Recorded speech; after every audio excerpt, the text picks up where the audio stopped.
Caleb Hart stared at the text message that could change everything.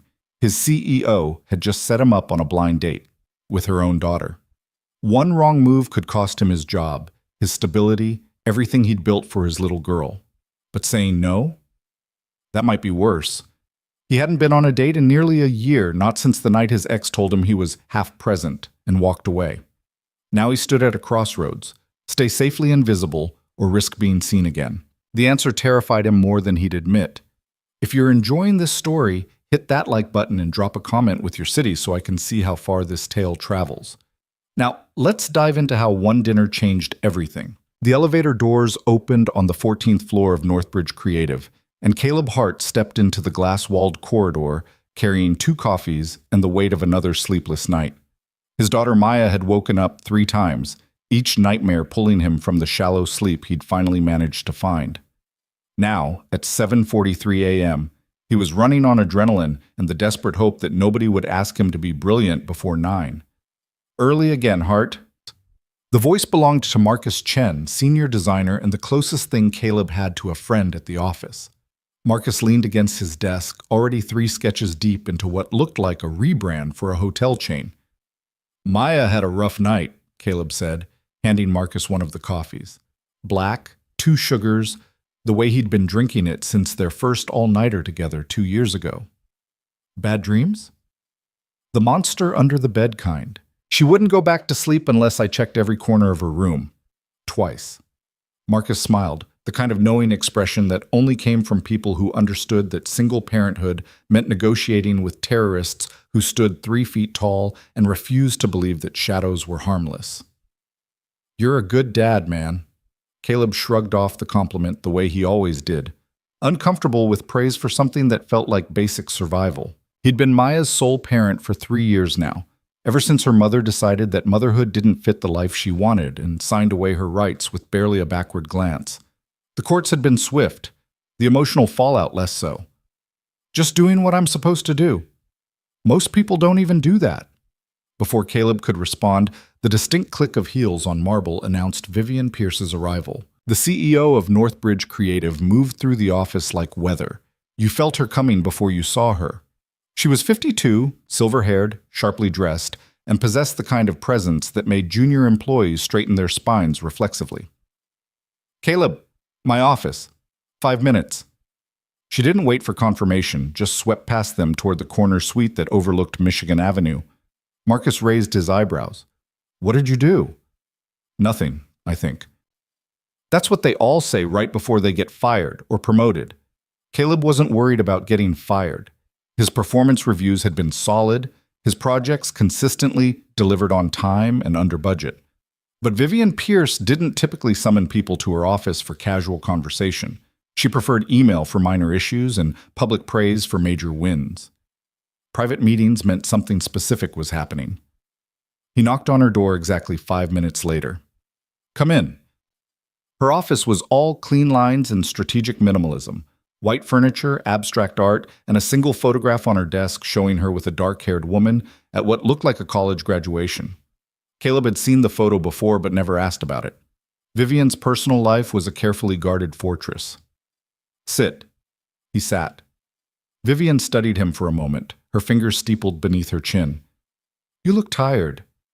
Maya had nightmares. I'm fine. You're always fine, Caleb. That's actually part of what I wanted to discuss. He waited, uncertain where this was heading. How long have you worked here? 3 years this October? And in those 3 years, you've never taken a personal day. You've never been late to a meeting. You've never once complained about a deadline or a difficult client. You're reliable to the point of being invisible. Caleb wasn't sure if he was being complimented or criticized. I try to do good work. You do excellent work, but you're also the only person on my staff who eats lunch at their desk every single day, who's never attended a single happy hour, and who hasn't mentioned dating anyone in the entire time I've known you. Heat crept up his neck. With all due respect, my personal life is your business, I know. But here's the thing, Caleb. You're 32 years old, raising a beautiful daughter, and you've completely removed yourself from any possibility of connection outside of that. Maya needs stability. Maya needs a father who's present and happy. Those aren't mutually exclusive with you having a life. Caleb's jaw tightened. This was crossing lines he wasn't comfortable with. Is there a work-related reason we're having this conversation? Vivian smiled, not unkindly. My daughter moved back to Chicago 6 weeks ago. She's 30, works in urban planning, and she's been through her own version of hell lately. Her long-term relationship ended badly, and she's been living in her apartment eating takeout and avoiding every social situation I throw at her. That's unfortunate, but I'm not sure what that has to do with... I think you two should meet. The words hung in the air like a grenade with the pin pulled. You want to set me up with your daughter. I want to introduce two people who are both excellent at hiding from life to each other. What happens after that is entirely up to you. Caleb's mind raced through the implications.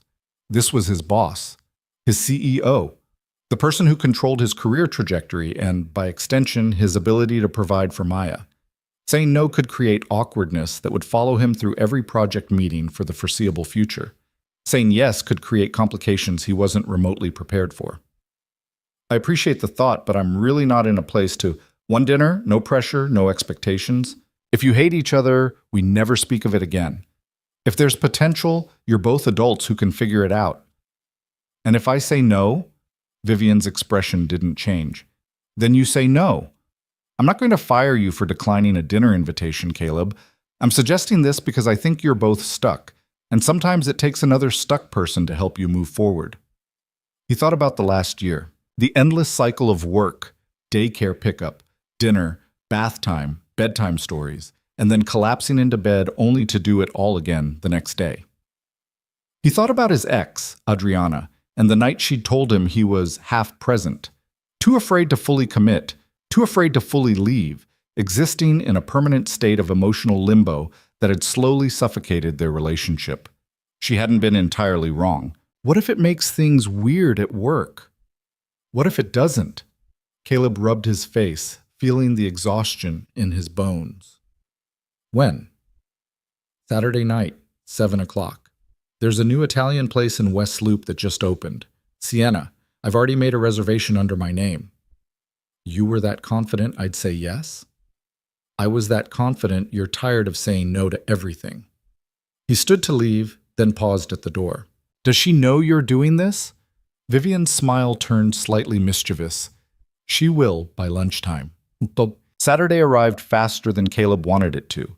He spent most of the day in a state of low-grade panic, second-guessing every decision from what to wear to whether he should cancel with a last-minute emergency. Maya's babysitter, Mrs. Rodriguez from down the hall, arrived at 6:30 with her usual bag of children's books and infinite patience. You look nice, mijo, she said, appraising his navy button-down and dark jeans. Hot date? Something like that. Good. You need to get out more. Maya will be fine. Maya herself appeared from her bedroom wearing her favorite unicorn pajamas, already negotiating for extra screen time. Can I watch 2 episodes tonight? 1 episode, Caleb countered, and only after you finish your dinner and brush your teeth. 1.5? He couldn't help but smile. At 5 years old, she already had negotiation skills that would serve her well in boardrooms someday. 1.25, final offer. Deal! She hugged his leg fiercely, and he crouched down to her level, smoothing her dark curls away from her face. I'll be back before bedtime, okay? Is it a work dinner? Sort of. It's complicated. Are you meeting a princess? He laughed despite his nerves. Where did that come from? Mrs. Rodriguez says when grown-ups get dressed up for dinner, sometimes they're meeting someone special, like a princess. Or a dragon. Let's hope it's not a dragon. Dragons are cool, Daddy. Fair point. I'll see you in a few hours, sweetheart. The drive to West Loop gave him 20 minutes to catastrophize every possible outcome. What if Vivian's daughter was expecting something he couldn't provide? What if she took one look at him and realized her mother had made a terrible mistake? What if they had nothing to talk about and spent 2 hours in agonizing silence? What if she was perfect and he screwed it up anyway?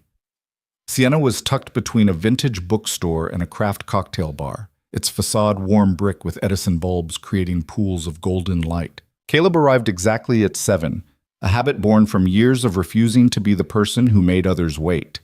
The hostess, a young woman with elaborate braids, greeted him with a professional smile. Reservation? Pierce, 7 o'clock. Right this way. She led him through a dining room that managed to feel intimate despite being nearly full, past couples leaning close over candlelight, and groups of friends celebrating something with too much wine and laughter. The table was near the back, positioned by a window that overlooked a small courtyard garden strung with lights. And there, already seated, was Lena Pierce. She looked up as he approached, and for a moment they just stared at each other. Two people caught in the absurdity of a setup orchestrated by the world's most strategic CEO.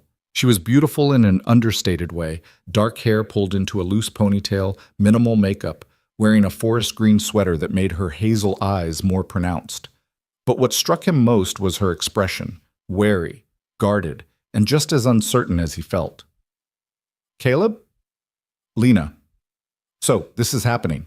He slid into the chair across from her, grateful that at least the awkwardness was mutual. Apparently. She took a sip of water, and he noticed the way her fingers tapped against the glass, a nervous habit that somehow made him feel slightly less alone in his discomfort. How much did your mother tell you? He asked.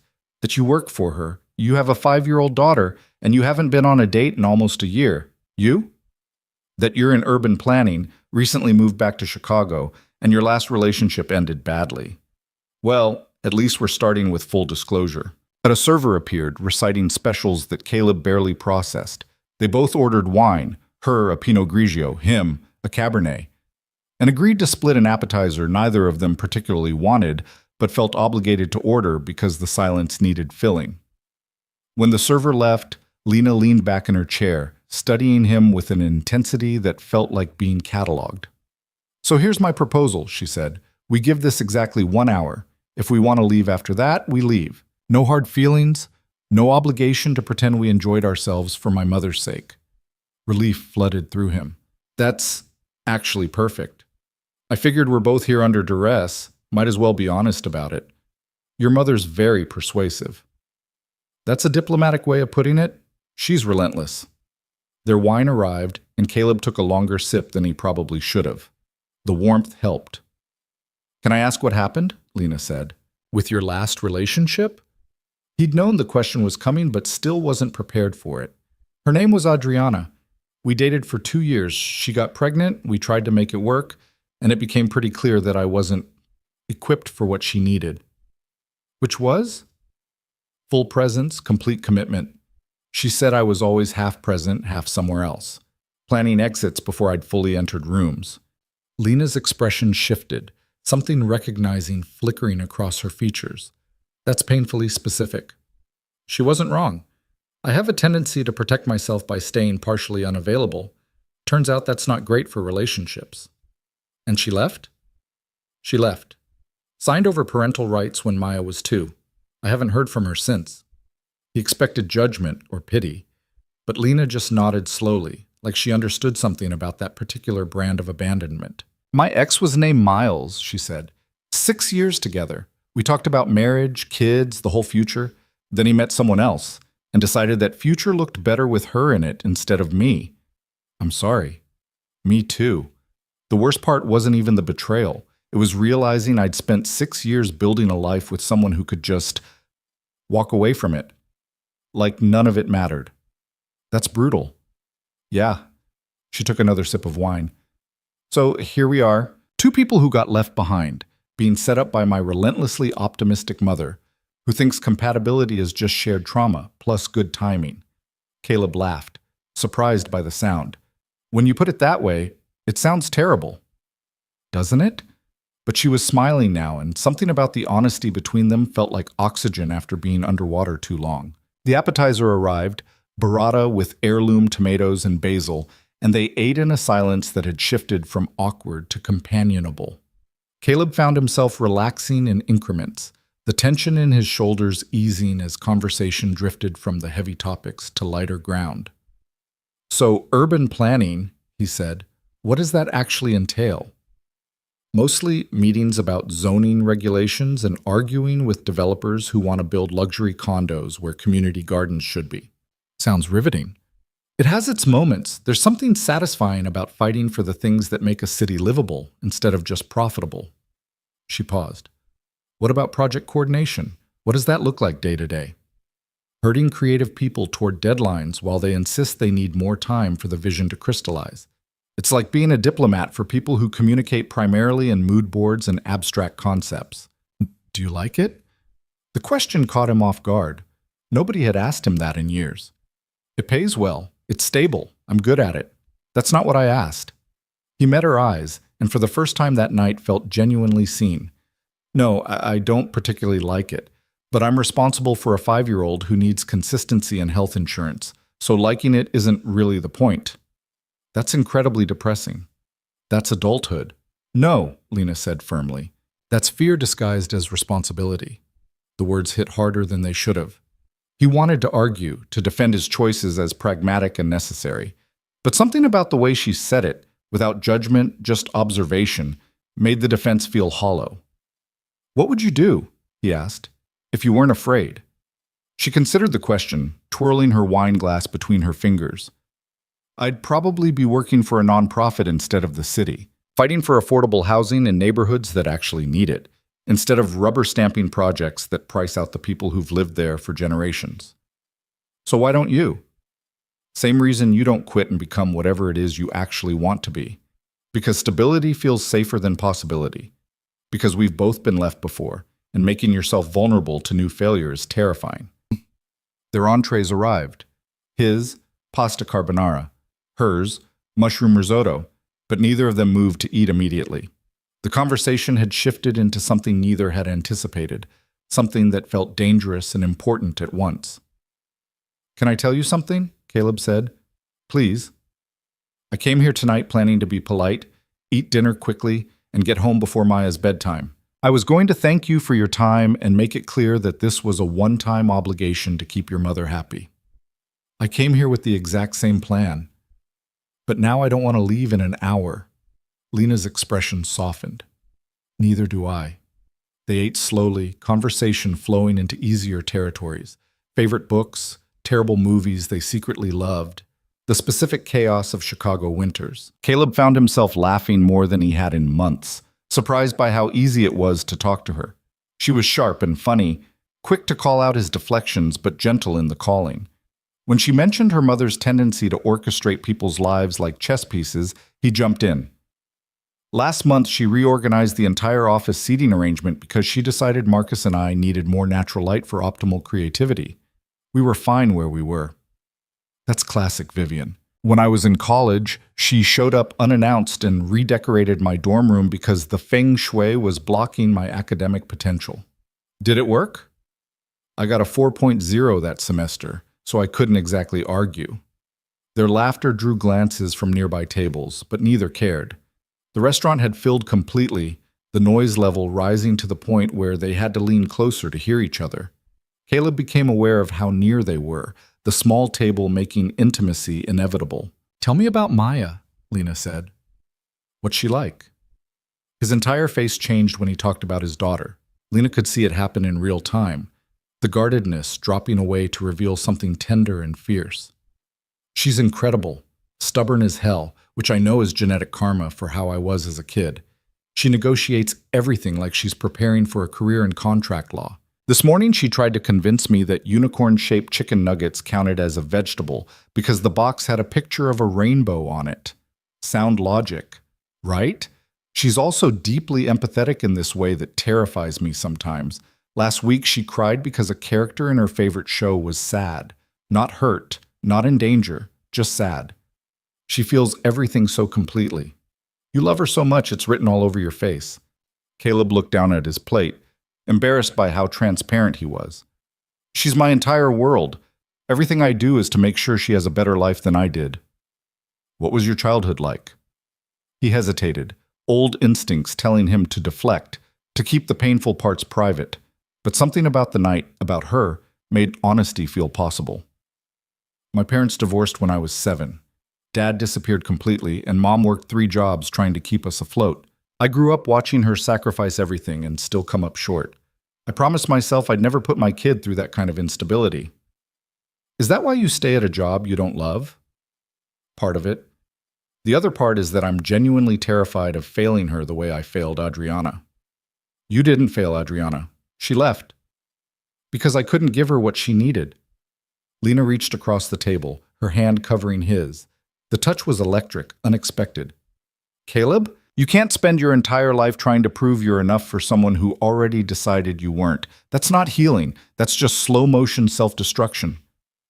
He looked at her hand on his, then up at her face, and something cracked open in his chest. Something that had been sealed shut for so long he'd forgotten it could still open. How are you this perceptive after 2 glasses of wine in 90 minutes? I recognize the pattern because I'm stuck in the same one. Miles leaving made me believe I was inherently insufficient. Like there was something fundamentally wrong with me that made me easy to abandon. So I threw myself into work, avoided anything that felt remotely vulnerable, and convinced myself I was fine. Are you fine? Not even a little bit. They sat there, hands still touching, surrounded by the ambient noise of a restaurant full of people having ordinary Saturday nights. But this felt anything but ordinary. The server approached to clear their plates, breaking the moment. When she asked about dessert, they both declined, suddenly aware that the restaurant would close eventually and this night would have to end. What time is it? Lena asked. Caleb checked his phone. 10:15. We blew past our 1-hour deadline. By a significant margin. Want to walk? The question surprised him. It's freezing outside. I know, but I'm not ready for this to be over yet. Neither was he. They paid the bill, splitting it despite his half-hearted protest, and stepped out into the November cold. The temperature had dropped significantly, their breath visible in the air between them. Without discussion, they started walking north, past closed storefronts and the occasional bar spilling light and music onto the sidewalk. Can I ask you something? Lena said after a block of comfortable silence. Sure. Why did you really say yes to tonight? And don't say it was to keep my mother happy. Caleb thought about lying, about giving some easy answer that would preserve his defenses. But they'd come too far for that. Because I'm tired, he said simply. I'm tired of waking up every morning and going through motions. I'm tired of pretending I'm okay with a life that feels like I'm just surviving instead of actually living. Your mother saw something in me that I've been trying to hide from everyone, including myself, which is that I'm desperately lonely and that I don't know how to fix it because fixing it means risking getting hurt again. Lena stopped walking, turning to face him under a streetlight that cast her features in sharp relief. I said yes for the same reason, she admitted. Because my mother is infuriatingly right about most things. And if she thought we should meet, there was probably something to it. And because I looked at my calendar and realized I had absolutely nothing planned for the next 3 months except work and avoiding my friends' concerned check-ins. We're quite a pair. We really are.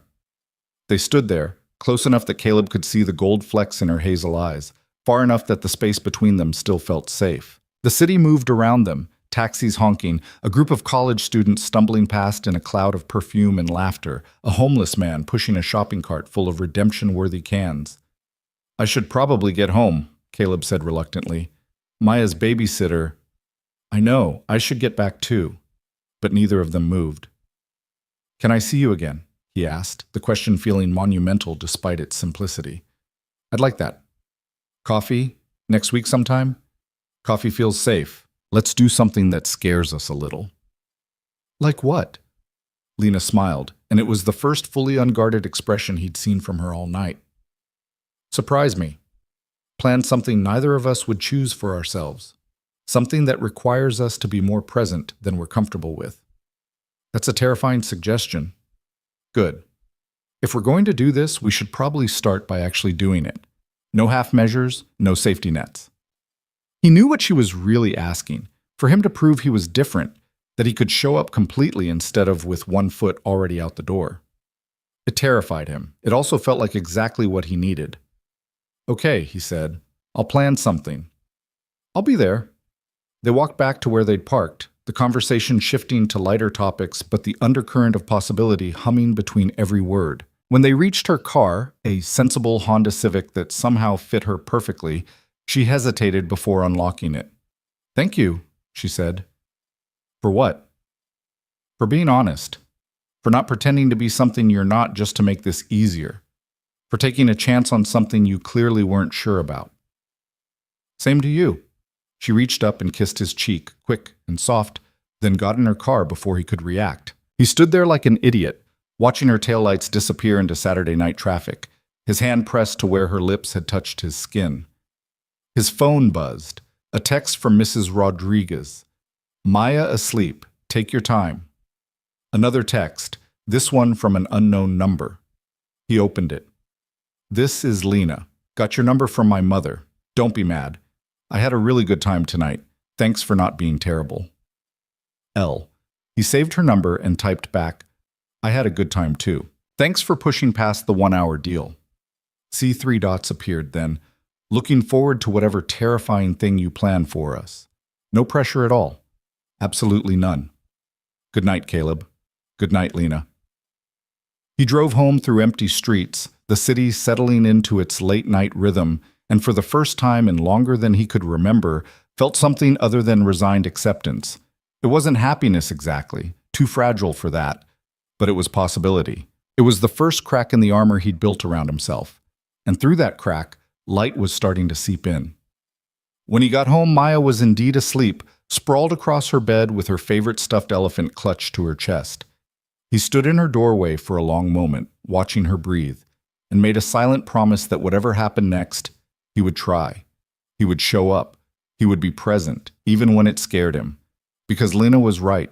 Fear, disguised as responsibility, was just another form of hiding, and he was done hiding. He closed Maya's door gently and pulled out his phone, opening a new note. At the top, he typed, things that scare me.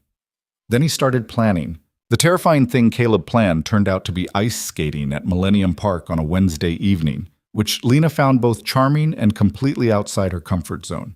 She hadn't been on skates since middle school, and that experience had ended with a sprained wrist and a firmly held belief that ice was meant for drinks, not recreation. You said to plan something that scares us, Caleb said when she arrived at the rink, already looking uncertain about his choice. He wore a heavy coat and a knit hat that made him look younger, less burdened. I figured public humiliation through lack of coordination qualified.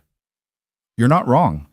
Lena eyed the rink where couples glided gracefully while children zipped past with the fearlessness of people who hadn't yet learned that falling hurt. Are you any good at this? Not even remotely. Maya's been asking me to take her, so I thought I'd practice first and potentially save myself some embarrassment. They laced up rental skates that had seen better decades, and Caleb stood first, immediately wobbling like a newborn giraffe. Lena laughed, and the sound carried across the ice, bright and unguarded. This was a terrible idea, he said, gripping the wall with both hands. The worst. Come on. She took his hand and they shuffled toward the ice together, 2 adults who'd somehow forgotten how to be playful. The moment their blades hit the rink, Caleb's feet went in opposite directions. Lena caught him, barely, and they clung to each other and the wall like survivors of a shipwreck. Okay, Lena said, breathless with laughter. New plan. We make it 1 lap without falling, and we call it a success. 1 lap seems ambitious. Baby steps. They pushed off together, moving with all the grace of shopping carts with broken wheels. Caleb's legs locked up every time he tried to glide, and Lena kept overcompensating, nearly taking them both down twice in the first 30 feet. But they were laughing. Real, stomach-aching laughter that drew amused looks from actual skaters who wove around them with practiced ease. This is humiliating, Caleb said, still grinning. This is perfect. And it was. Because there was no room for pretense when you were actively trying not to break your tailbone in front of strangers. No space for guardedness when you were clinging to someone's arm like your life depended on it. They were just 2 people being terrible at something together, and the shared incompetence created an intimacy that 3 perfect dinner dates never could have. Halfway around the rink, a kid who couldn't have been more than 7 zoomed past them, skating backwards, showing off without shame. Lena shook her head. Kids are the worst. Maya would be doing the exact same thing. She has no fear. I don't know where she gets it. Probably from you. Me. I'm terrified of everything. You're a single parent who shows up every day for a job you don't love to provide for your daughter. You agreed to a blind date set up by your boss. You planned an activity you knew you'd be bad at because someone asked you to be brave. That's not fear, Caleb. That's courage that looks like fear. He didn't know what to say to that, so he focused on not falling, and they completed their lap through sheer determination and stubbornness. When they finally stumbled off the ice 45 minutes later, both were red-faced, sweating despite the cold, and deeply proud of themselves for surviving. Hot chocolate? Caleb suggested, pointing toward a vendor cart stationed near the pavilion. Absolutely. They found a bench away from the main crowd, cradling paper cups that warmed their frozen fingers.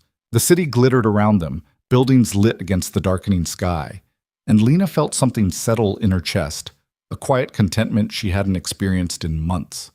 Can I ask you something personal? Caleb said. After I watched you nearly split into a full split on the ice? I think we're past formality. He smiled. When your ex left, how long did it take you to stop checking your phone, hoping he'd change his mind? The question landed with unexpected weight. Lena stared into her hot chocolate, watching marshmallows dissolve into white foam. 6 months, she said quietly. I kept thinking there'd been some mistake, that he'd realize what we had and come back. Every time my phone buzzed, my heart would jump. Every notification felt like maybe this was the one where he'd apologize and we'd figure it out. When did you stop? The day I saw his engagement announcement on social media. He'd been with her for 4 months. They looked so happy in the photo, and I realized I'd been mourning something that had never existed the way I thought it did. Caleb reached over and took her hand, the gesture natural now in a way it hadn't been at dinner. I'm sorry. Me too. What about you? When did you stop hoping Adriana would come back? I didn't hope for that exactly, but I did spend about a year convinced that if I just became a better version of myself, more present, more emotionally available, maybe someone else wouldn't leave. I read self-help books. I went to therapy for a while. I tried to fix whatever was broken in me. And I realized I wasn't actually broken. I was just scared. There's a difference. Lena squeezed his hand. That's a hard thing to learn. Your mother actually helped with that, weirdly. She told me once that I was reliable to the point of being invisible. It stung, but she was right. I'd made myself so small and safe that I'd disappeared. Is that why you agreed to meet me? Partially, but mostly because she had this look when she suggested it, like she knew something I didn't, and I trusted that. They sat in comfortable silence, watching other couples and families pack up their skates, the rink beginning to empty as evening shifted toward night. Caleb's phone buzzed. Mrs. Rodriguez checking in about Maya's dinner, and Lana watched him type back quickly, his face softening the way it always did when his daughter was involved. Tell me something, Lena said. What does a perfect day look like for you? Not a practical day or a responsible day. A perfect one. Caleb considered this, his breath fogging in the cold air. Sleeping past 7, making pancakes with Maya without rushing, maybe going to the aquarium or just reading books on the couch all afternoon. Nowhere to be, nothing urgent demanding attention, just time that belongs to us. When's the last time you had a day like that? I honestly can't remember. Then we should make one happen. He looked at her surprised. That's a lot of time together. We've only been on 2 dates. 3 if you count tonight. And yeah, it is, but I'm tired of doing things halfway. If we're doing this, let's actually do it. There was a challenge in her voice, but also vulnerability. A recognition that both of them had spent too long protecting themselves from the very thing they wanted most. Caleb felt something shift inside him, the careful walls he'd maintained cracking further. Okay, he said, this Saturday. I'll check with Mrs. Rodriguez about watching Maya for a few hours in the afternoon, and we can do something, whatever you want. I want to meet her. The words hung between them, enormous in their implication. Caleb's first instinct was to say it was too soon, that introducing someone to his daughter required certainty he didn't have yet. But Lena was right. If they were going to do this, they needed to stop hedging. She'd love that, he said, and meant it. Yeah? Yeah, fair warning though. She's going to ask you a million questions and probably try to recruit you into whatever elaborate game she's created that week. I'm up for it. They made plans for Saturday, and when they finally parted ways that night, Caleb drove home with a lightness he hadn't felt in years. The fear was still there. It lived in him like a second heartbeat, but it no longer felt paralyzing. It felt like the natural cost of caring about something real. Saturday arrived bright and cold, the kind of November day where the sun offered light but no warmth. Caleb spent the morning explaining to Maya that a friend was coming over, carefully avoiding labels that might create expectations he couldn't guarantee. "Is she your girlfriend?" Maya asked with the directness unique to 5-year-olds. "She's my friend. We've been spending time together." "Does she like unicorns?" "I don't know. You'll have to ask her." "Does she know how to play dragons and knights?" "Probably not, but I bet you could teach her." Maya considered this, then nodded with the seriousness of someone making an executive decision. "Okay, she can come." "I'm so relieved," Caleb said, hiding his smile. When Lena arrived at 1 o'clock, she brought a small bag that turned out to contain art supplies, washable markers, construction paper, stickers shaped like animals, and stars. Maya's eyes went wide. "Are these for me?" "If it's okay with your dad." Caleb nodded, and Maya immediately pulled Lena toward the kitchen table, already planning some elaborate craft project that would require every single sticker. Caleb stood back and watched them, his daughter chattering away while Lena listened with genuine interest, asking questions and making suggestions that sent Maya into fits of excited planning. "We need to make a castle," Maya declared, "with a dragon outside and a princess inside, but the princess doesn't need rescuing because she's friends with the dragon." "That's the best kind of princess," Lena said seriously. "What's the dragon's name?" "Sparkle." Obviously, all the best dragons are named Sparkle. They worked for nearly an hour, construction paper castles taking shape with crayoned flames and glitter that would definitely end up everywhere. Caleb made coffee and watched from the counter, his heart doing something complicated in his chest. This was what he'd been protecting against, this exact moment where Maya attached herself to someone who might not stay. But watching them together, seeing his daughter's joy and Lena's easy engagement, he couldn't bring himself to regret the risk. "Daddy, look!"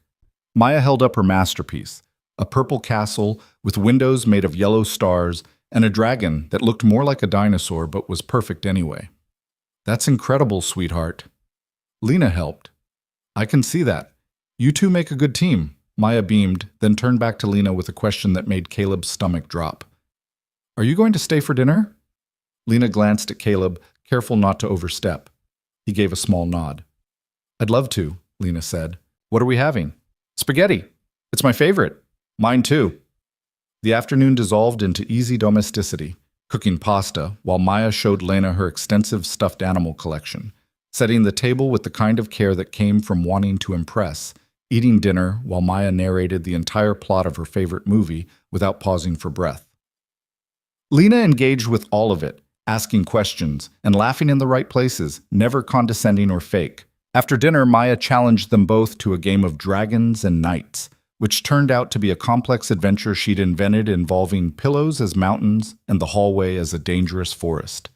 They played until Maya started yawning, her bedtime routine approaching. "I should go," Lena said, reading the room. "No." Maya grabbed her hand. "You have to stay for my bedtime story. Daddy does the voices wrong." "I do the voices perfectly," Caleb protested. "He really doesn't," Maya said to Lena conspiratorially.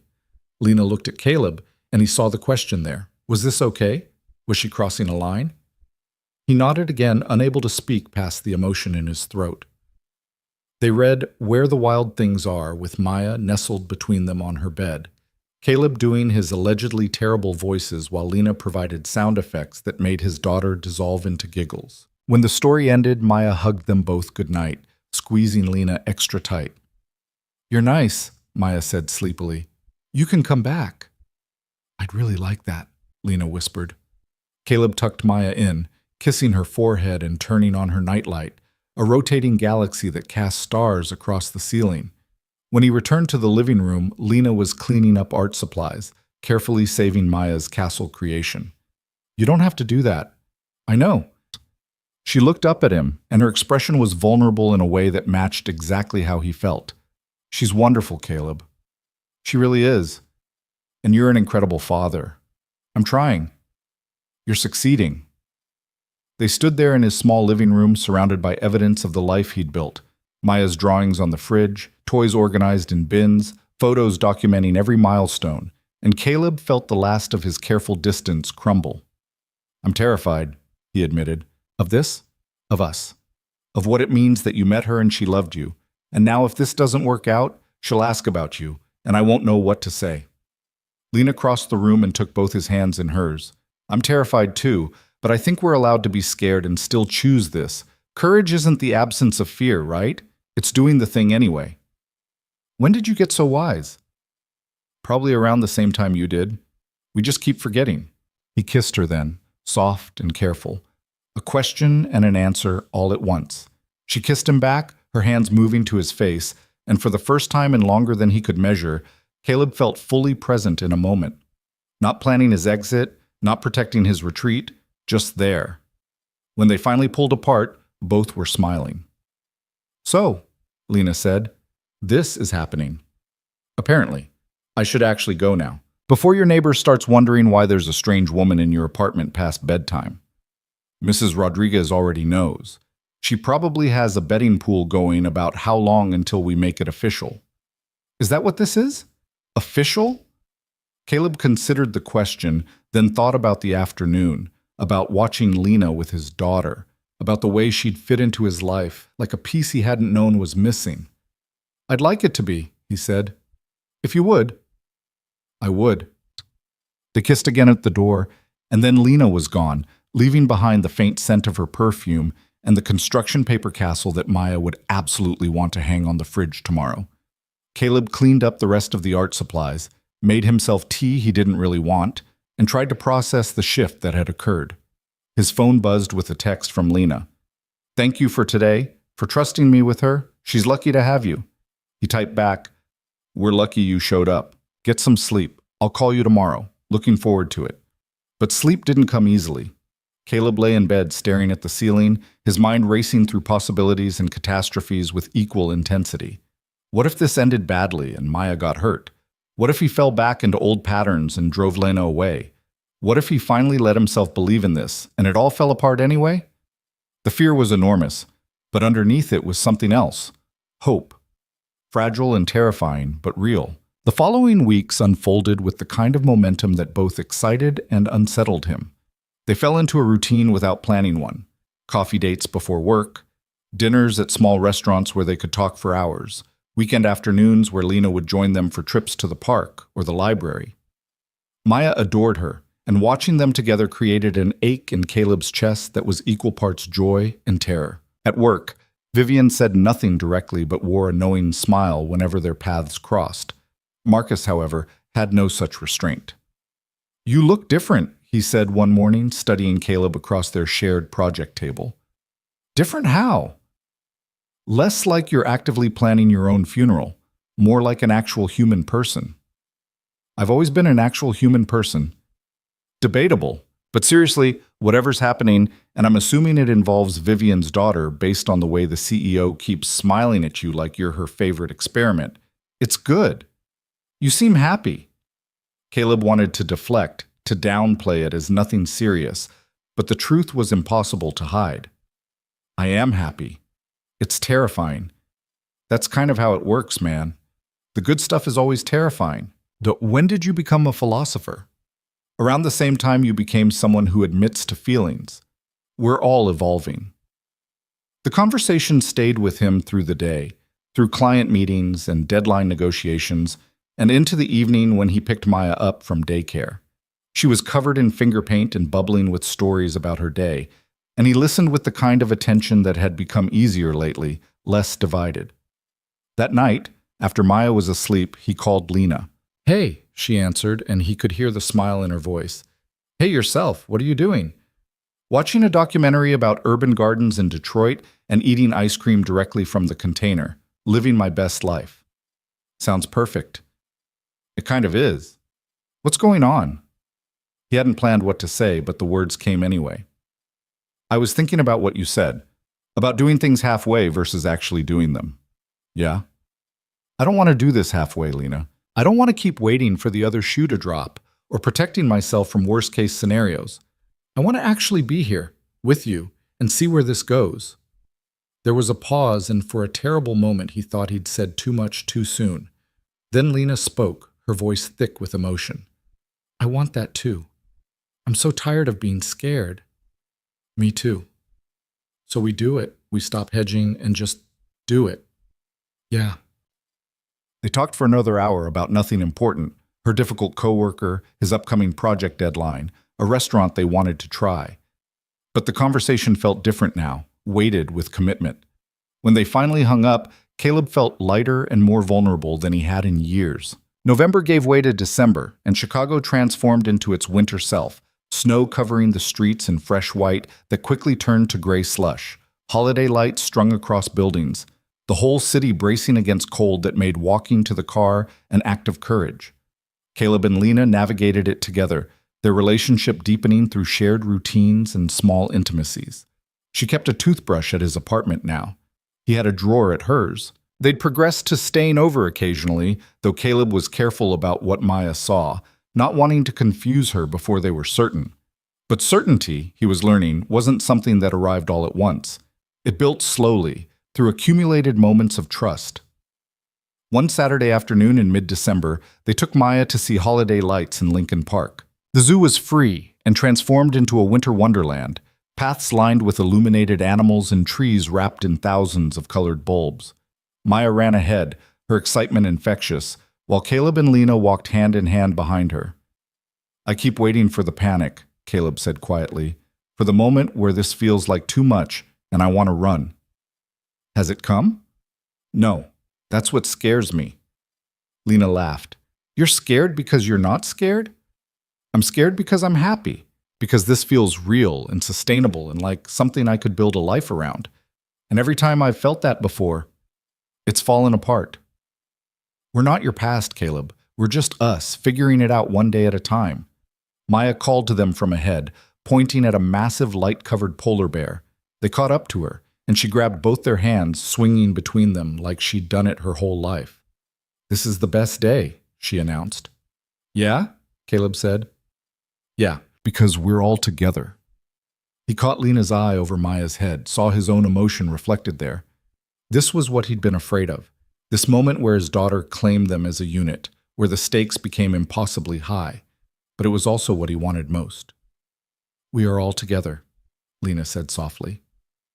They finished the light display as the sun set, the illuminated zoo becoming even more magical in the darkness. On the drive home, Maya fell asleep in her car seat, exhausted from excitement. Lena sat in the passenger seat, and Caleb reached over to take her hand. "Thank you," he said. "For what?" "For being patient with me. For not pushing but also not letting me hide. For showing up. Thank you for letting me."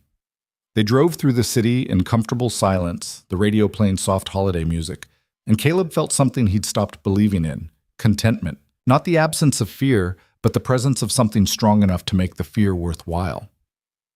When they got back to his apartment, Lena helped carry a sleeping Maya to bed, while Caleb got her changed into pajamas with the practiced efficiency of someone who'd done this 1,000 times. They tucked her in together, and she stirred just enough to mumble something about polar bears before falling back into deep sleep. In the living room, Lena gathered her things to leave, but Caleb caught her hand. "Stay," he said. "Caleb, not like that. I just mean stay. Have tea. Watch something terrible on TV. I'm not ready for you to go yet." She searched his face, then nodded. "Okay." They made tea and settled on the couch under a blanket that had seen better days, turning on a holiday movie that neither paid attention to. Lena curled against him, and Caleb wrapped his arm around her, breathing in the smell of her shampoo and feeling her heartbeat against his side. "I could get used to this," she said quietly. "Me too." "That doesn't scare you?" "It terrifies me, but I'm doing it anyway." She tilted her head up to kiss him, and it was sweet and unhurried, full of promise. When she settled back against his chest, Caleb closed his eyes and let himself exist in the moment, not planning ahead, not protecting against future pain, just there. The movie played on, and outside his window, Chicago continued its Saturday night routine. But inside this small apartment, something fragile and important was taking root. Something that looked like family, if he was brave enough to call it that. His phone buzzed with a text from Vivian. "Marcus tells me you're smiling at work now. I'll take that as a sign my matchmaking wasn't completely misguided." He showed Lena, and she laughed. "She's impossible." "She's also right." "About what?" "About us. About taking the risk. About all of it." Lena kissed him again, and this time it lasted longer, deeper, until they were both breathless and grinning like teenagers. When they finally pulled apart, her eyes were bright. "So we're doing this," she said. "We're doing this. No safety nets. No safety nets." It was a promise and a prayer spoken in a small living room while his daughter slept down the hall and the city hummed beyond the walls. And for the first time in longer than he could remember, Caleb wasn't afraid of what came next. He was ready for it. The promise held through Christmas, through New Year's, through the brutal stretch of January when Chicago became a frozen tundra that punished anyone foolish enough to venture outside. Caleb and Lena grew closer in the way that happens when you stop fighting inevitability, naturally, incrementally, until one day he looked up and realized she'd become essential. She had a key to his apartment now. Her coffee mug sat in his cabinet next to his. Maya had started saying, "when Lena comes over," instead of "if," the shift in language reflecting a shift in expectation. They were building something real, and for the first time in his adult life, Caleb wasn't sabotaging it. But reality had a way of testing commitment when you least expected it. It started with a project at work. Vivian called him into her office on a Tuesday morning in late January, her expression unreadable in the way that meant she was about to ask him to do something he wouldn't want to do. "We landed the Caldwell account," she said without preamble. Caleb straightened in his chair. Caldwell Industries was one of the largest manufacturing companies in the Midwest, the kind of client that could redefine Northbridge Creative's entire portfolio. Landing them was massive. "That's incredible. Congratulations. I want you to lead the project." The words should have filled him with pride. Instead, they landed like a weight in his stomach. Leading a project of that magnitude meant late nights, weekend work, constant availability. It meant exactly the kind of all-consuming commitment that had destroyed his relationship with Adriana and turned him into the half-present person she'd accused him of being. "Vivian, I appreciate the opportunity, but with Maya, I know what I'm asking, Caleb. And I wouldn't ask if I didn't think you could handle it. You're the best project coordinator I have. This client specifically requested you after seeing your work on the Morrison campaign. How long is the timeline?" 8 weeks. Intensive, but manageable if you're organized. 8 weeks of being fully consumed by work. 8 weeks of Maya's bedtime routines rushed or missed entirely. 8 weeks of Lena understanding or not understanding, patient or not patient. "I need to think about it." Vivian studied him, her expression softening slightly. "You've spent 3 years proving you're reliable, Caleb. You don't have to prove anything else to me. But this is a career-defining opportunity, and I think you should take it." "Can I have until end of day?" "You can have until tomorrow morning." He left her office feeling like he was standing at a crossroads with no good signs pointing in either direction. Take the project and risk becoming the person Adriana left. Decline it and potentially stall his career at a company where advancement mattered for Maya's future security. Marcus found him at lunch, staring at a sandwich he had no appetite for. "You look like someone just told you the Cubs are moving to Milwaukee." "Vivian wants me to lead the Caldwell account." Marcus whistled low. "That's huge, man. Why do you look like she asked you to donate a kidney?" "Because it's 8 weeks of my life disappearing into 16-hour days and weekend work. It's everything I swore I wouldn't do again. But it's also a massive opportunity." "I know that. I just don't know if the opportunity is worth what it'll cost." Marcus set down his fork, his expression serious. "Can I be honest with you? Please. You're so busy protecting yourself from becoming the person Adriana accused you of being that you're creating the exact same problem from the opposite direction. She left because you were half present. Now you're so focused on being fully present that you're refusing opportunities that could actually improve your life and Maya's. That's not fair." "Maybe not, but it's true. You can be a good father and still have a career, Caleb. They're not mutually exclusive. They were before you had Lena, before you had support, before you stopped trying to do everything alone." The words hit harder than Marcus probably intended. Caleb had been so focused on not repeating past mistakes that he hadn't considered the ways his life had actually changed. He had Lena now. He had Mrs. Rodriguez, who loved Maya like her own granddaughter. He had a structure that could potentially absorb the weight of 8 demanding weeks. But that meant trusting it. That meant trusting them. He called Lena during her lunch break, catching her at her desk, eating what sounded like a salad from a plastic container. "Hey, I was just thinking about you." "Good thoughts, I hope." "Always. What's up?" He explained the situation, the opportunity, the timeline, the fear. She listened without interrupting, and he could hear her chewing thoughtfully between his sentences. "What do you want to do?" she asked when he finished. "I want to take it, but I'm terrified of what it means. For us? For everything. For Maya, for you, for the life we're building. I don't want to become the person who's always working, always stressed, always half somewhere else." "Caleb, do you trust me?" The question surprised him. "Of course." "Then trust me when I say I can handle 8 weeks of busy. Trust that Maya can handle her dad having an important project. Trust that we're strong enough to bend without breaking." "What if I'm not strong enough?" "You are, but you have to believe it." He closed his eyes, leaning back in his desk chair. "I'm scared." "I know, but being scared and doing it anyway is kind of our thing now, remember?" Despite everything, he smiled. "When did you become so wise?" "I think we've had this conversation before. The answer's still the same. Around the time you did." He made his decision that afternoon, walking back into Vivian's office before the day ended and telling her he'd take the project. Her smile was knowing and proud, and he left feeling equal parts exhilarated and terrified. That night, he sat Maya down after dinner and explained that Daddy was going to be working on something very important for the next couple of months, which meant some nights he might be home late and some weekends he might need to work. "But Lena will still come over?" Maya asked, her 5-year-old priorities crystal clear. "Yes, Lena will still come over. And we can still do pancake Sundays? We'll do our best, sweetheart." "Okay, that's good then." She went back to coloring like he'd just told her the weather forecast, and Caleb marveled at her resilience. Kids adapted when you gave them consistency everywhere else. He just had to make sure he provided that consistency where it mattered most. The project consumed him faster than he anticipated. By the end of the first week, he was staying at the office until 9 most nights, coordinating with designers and copywriters and account managers, building timelines and managing client expectations. Caldwell Industries had exacting standards and a leadership team that changed their minds with alarming frequency, each pivot requiring complete restructuring of deliverables. Lena stepped in seamlessly, picking Maya up from daycare on the nights Caleb couldn't make it, cooking dinner at his apartment, and staying until he got home.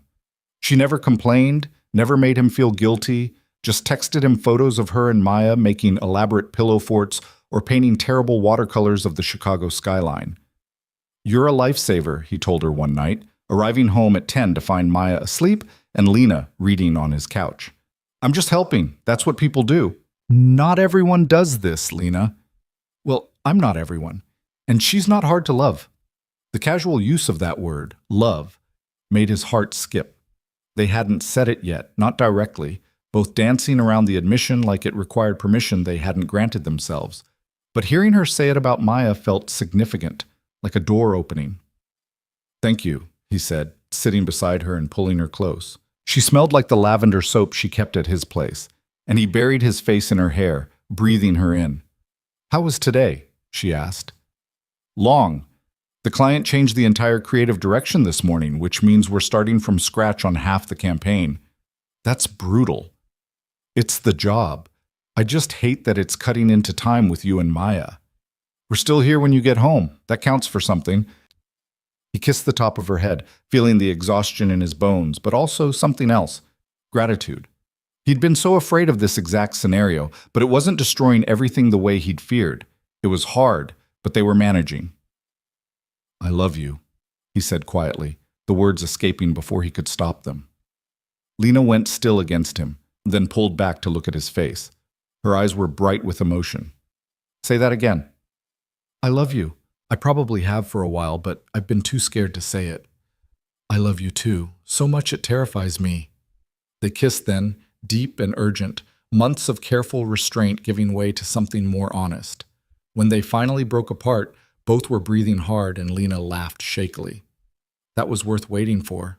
Yeah. They stayed on the couch until midnight, talking in low voices about everything and nothing. And when Lena finally left, Caleb felt lighter despite the exhaustion.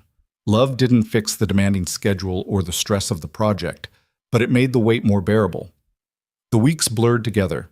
February arrived with a blizzard that shut down the city for 2 days, giving Caleb unexpected time with Maya and Lena that felt like a gift. They built snowmen in the courtyard of his building and had a snowball fight that left all three of them soaked and laughing. For 48 hours, he wasn't a project coordinator or a stressed single father. He was just present, and it felt like remembering how to breathe. But when the city thawed and work resumed, the intensity doubled. Caldwell Industries moved up their launch deadline by a week, compressing the timeline and turning every day into a sprint. Caleb started bringing work home, his laptop open on the kitchen table, while Maya did homework beside him, Lena cooking dinner and occasionally reading over his shoulder to offer feedback on copy that wasn't quite landing. "You need to make it more personal," she said one night, pointing at a tagline that felt generic even to him. "Caldwell manufactures equipment for small businesses, right? Focus on the people who use it, not just the product specs." He adjusted the language, and when he presented it to the client the next day, they loved it. He texted Lena immediately. "You should charge consulting fees." Her response came quickly. "I'll accept payment in dinner dates and quality time with your daughter. Deal." But quality time became increasingly scarce. By mid-February, Caleb was working 6 days a week, coming home exhausted and depleted. He missed 2 of Maya's bedtimes in 1 week, and when he did make it home, he was too tired to do more than kiss her goodnight and collapse into bed. Lena never complained, but he could see the strain starting to show. She was patient to a fault, understanding when he canceled plans last minute or fell asleep mid-conversation, but nobody could sustain that level of one-sided accommodation forever. It came to a head on a Saturday in late February. Caleb had promised to take Maya and Lena to the Field Museum, a trip they'd been planning for weeks. But Friday night, the creative team discovered a major error in the campaign materials that required immediate fixing. He spent until 3 in the morning correcting it, then woke at 7 to Maya shaking his shoulder. "Daddy, it's museum day!" He felt like he'd been hit by a truck. Every muscle ached, his eyes burned, and his brain felt like it was moving through molasses. "I know, sweetheart. I just need a little more sleep." "But we're supposed to leave at 9. Lena appeared in the doorway, already dressed, her expression carefully neutral. "Maya, let your dad sleep. We can go another day." "But you promised." Caleb forced himself to sit up, guilt crushing his chest. "Give me 30 minutes, okay? I just need coffee and a shower."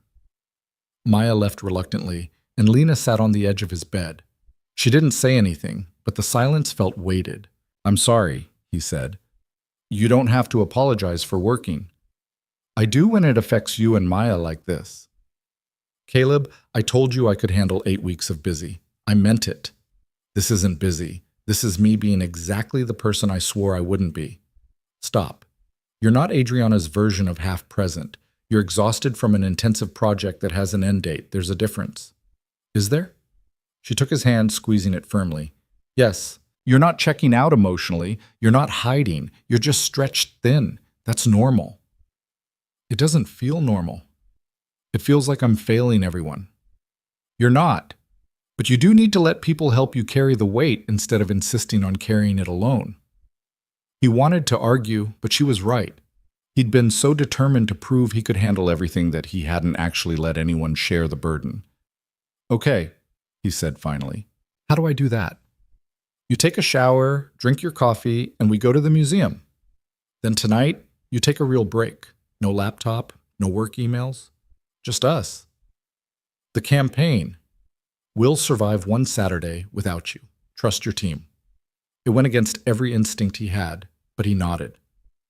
They went to the museum, and Caleb forced himself to be present instead of mentally running through project timelines. Maya was ecstatic, dragging them from exhibit to exhibit, asking a million questions about dinosaurs in ancient Egypt. Lena held his hand through all of it, and slowly, the knot of tension in his chest began to loosen. That night, after Maya was asleep, they sat on his couch, and Caleb finally allowed himself to fully exhale. "Thank you," he said, "for not giving up on me during this. I'm not going anywhere, Caleb, but you have to stop waiting for me to leave." "I'm not." "You are." "Every time you apologize for working or for being tired, you're expecting me to tell you it's too much. I'm not Adriana. I'm not going to abandon you because life gets hard." The words hit deep, exposing a fear he'd been carrying without acknowledging. "I know you're not her." "Then stop treating me like I might be." She wasn't angry, just honest, and that somehow made it harder to hear. He pulled her closer, needing the physical reassurance of her presence. "I'll work on it," he promised. "That's all I ask." The final 3 weeks of the project were the hardest. Caldwell Industries added last-minute requests that required complete overhauls, and the team worked around the clock to meet the launch deadline. Caleb practically lived at the office, surviving on coffee and adrenaline and the knowledge that there was an end in sight. Lena continued picking up Maya, continued being present in ways that made his chest ache with gratitude. His daughter had started calling her My Lena instead of just Lena, the possessive pronoun carrying more weight than any legal document. The campaign launched on the first day of March to overwhelmingly positive reception. Caldwell Industries was thrilled. Vivian was ecstatic. And the entire Northbridge creative team celebrated with champagne in the office that Caleb barely tasted because he was too exhausted to process celebration. "You did it," Vivian said, raising her glass to him. "This is career-defining work, Caleb. I hope you know that. Thank you for trusting me with it. Thank you for proving me right." He left the office at a reasonable hour for the first time in 2 months, stopping to buy flowers on his way home. When he walked into his apartment, Maya launched herself at him with a squeal. "Daddy, you're home for dinner." "I am, sweetheart. And I'm going to be home for dinner a lot more now." Lena appeared from the kitchen, wiping her hands on a dish towel. He crossed to her immediately, handing her the flowers and kissing her like he'd been thinking about doing for weeks. "It's over," he said against her lips. "The project?" "The project. The insanity. All of it. How does it feel?" "Like I can finally breathe." They had dinner together, just the three of them. No laptop open, no work calls interrupting. Maya talked about her day at school, about a boy named Tyler who'd pulled her hair and how she'd told him that wasn't okay. Lena told a story about a zoning meeting that had devolved into a shouting match between two developers. Caleb just listened, soaking in the normalcy like sunlight after a long winter. After Maya went to bed, he and Lena sat on the couch, her legs draped across his lap, both of them too tired for anything more ambitious than existing in the same space. "I was wrong," Caleb said quietly. "About what?" "About not being able to do both, career and family. I thought they were mutually exclusive, but you showed me they're not." "You showed yourself. I just didn't let you quit when it got hard." "You did a lot more than that, Lena. You held everything together while I was falling apart." "We held it together. That's what partnership looks like." Partnership. The word settled into his chest like a promise. That's what they'd become over the past 2 months. Partners. Not just two people dating, but actual partners building something that could withstand pressure. "Move in with me," he said, the word surprising even himself. Lena sat up, her eyes wide. "What?" "Move in. You're here almost every night anyway. Your toothbrush is in my bathroom, your clothes are in my dresser. Maya asks for you when you're not here. We're already doing this. We should just make it official." "Caleb, that's a huge step." "I know. And normally I'd spend 6 months overthinking it and talking myself out of it because I'd be terrified of what it means. But I'm tired of being scared. I want you here, permanently." "What about Maya? Have you talked to her about this?" "Not yet, but I will. And I think she'll be thrilled." Lena's expression shifted through several emotions: surprise, uncertainty, hope. "Can I think about it?" The question shouldn't have hurt, but it did. He just laid himself completely open, and she needed time. But that was fair. That was healthy. He'd spent 2 months asking her to be patient with him. He could give her the same courtesy. "Of course, take whatever time you need." She kissed him softly. "It's not a no. It's just a lot to process." "I understand." But as she left that night, Caleb felt the familiar fear creeping back in. He'd finally taken the leap, finally been brave enough to ask for what he wanted. Now he had to wait and trust that she wouldn't disappear while she thought about it. The next few days were strange. Lena still came over, still helped with Maya, still kissed him goodnight. But there was a new tension between them, a question hanging unanswered that neither of them addressed directly. On Thursday, she asked him to meet her for coffee. Not dinner, not at his apartment, coffee, neutral territory. His stomach sank. They met at the same cafe where they'd had their second date, and Lena looked nervous in a way that made his chest tight. "I've been thinking about your offer," she said without preamble. Okay. And I want to say yes, I really do, but there's something I need to tell you first. Dread flooded through him. What is it? Miles called me. The name hit like a physical blow. Miles. Her ex, the man who'd left her for someone else, who'd been the catalyst for all her walls and careful protections. When? Last week, during the worst of your project deadlines. I didn't tell you because you were already overwhelmed and I didn't want to add to your stress. What did he want? Lena's hands wrapped around her coffee cup, but she didn't drink from it. He broke up with the woman he left me for. He said he made a mistake, that he's been thinking about me, that he wants to try again. The words created a roaring in Caleb's ears. This was it. This was the moment where everything he'd been afraid of materialized. She was going to leave, going to choose the familiar history over the uncertain future, and he was going to be abandoned again. What did you say? His voice sounded distant, detached. I told him I needed time to think about it. To think about getting back together with him? To think about everything, about what I want, about where my life is going. And me? Where do I fit in this thinking? That's what I'm trying to figure out, Caleb. I love you. But Miles was 6 years of my life, and closure doesn't just happen because time passes. He stood abruptly, unable to sit still with the panic flooding his system. So what, you're going to see him? Date him again while keeping me on hold? No, that's not what I'm saying. Then what are you saying, Lena? She looked up at him, tears in her eyes. I'm saying I don't know. And I need you to give me space to figure it out. Space. The word he'd feared most. Space was what people asked for right before they left permanently. How much space? He asked, hating how small his voice sounded. I don't know, a few days? Maybe a week? A week where we don't see each other? Don't talk? Where I can think clearly without feeling pulled in two directions. He wanted to argue, to tell her that if she truly loved him, she wouldn't need space to decide. But he also knew that pressuring her would only push her away faster, so he did the hardest thing he'd ever done. Okay, he said. Take your space. But Lena, I need you to know something. What? I'm not going anywhere. Whatever you decide, I'll still be here. You don't have to choose between your past and your future because I'm not giving up on us. Her tears spilled over then, and she stood, reaching for him. But he stepped back, the gesture instinctive and protective. Take your time, he said, but don't take too long. He left the coffee shop feeling like he was walking away from a car accident, shaky, disoriented, unable to fully process what had just happened. The drive home passed in a blur, and when he walked into his apartment, the silence was deafening. Maya was at daycare. Lena's coffee mug sat in his cabinet, her toothbrush in his bathroom. Evidence of the life they'd been building scattered throughout his space, and now he had to wait and see if any of it would survive her decision. He called Marcus, needing to hear a friendly voice. The project's over, so why do you sound terrible? Marcus asked immediately. Lena's ex called.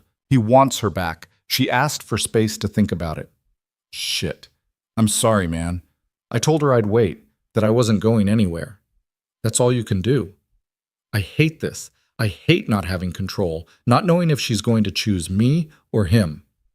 Welcome to love. It's terrifying, and you have zero control, and it's worth it anyway. Is it? Because right now it feels like I'm about to lose everything. Maybe, but you also might not. And the fact that you're willing to wait instead of running away means you've already won the bigger fight. Caleb wanted to believe that, but sitting in his apartment surrounded by reminders of Lena, all he felt was afraid. The waiting was excruciating. Days passed with no contact, and every time his phone buzzed, his heart leapt, hoping it was her. But it never was. He threw himself into work and into being present for Maya, who noticed Lena's absence immediately. Where's Lena? She asked on the third day. She's busy with some things, sweetheart. Is she coming back? I hope so. Me too. I miss her. Me too, baby. Me too. A week passed with silence so complete it felt like suffocation. Caleb went through the motions, work, daycare pickup, dinner, bedtime, but everything felt hollow without Lena's presence threading through it.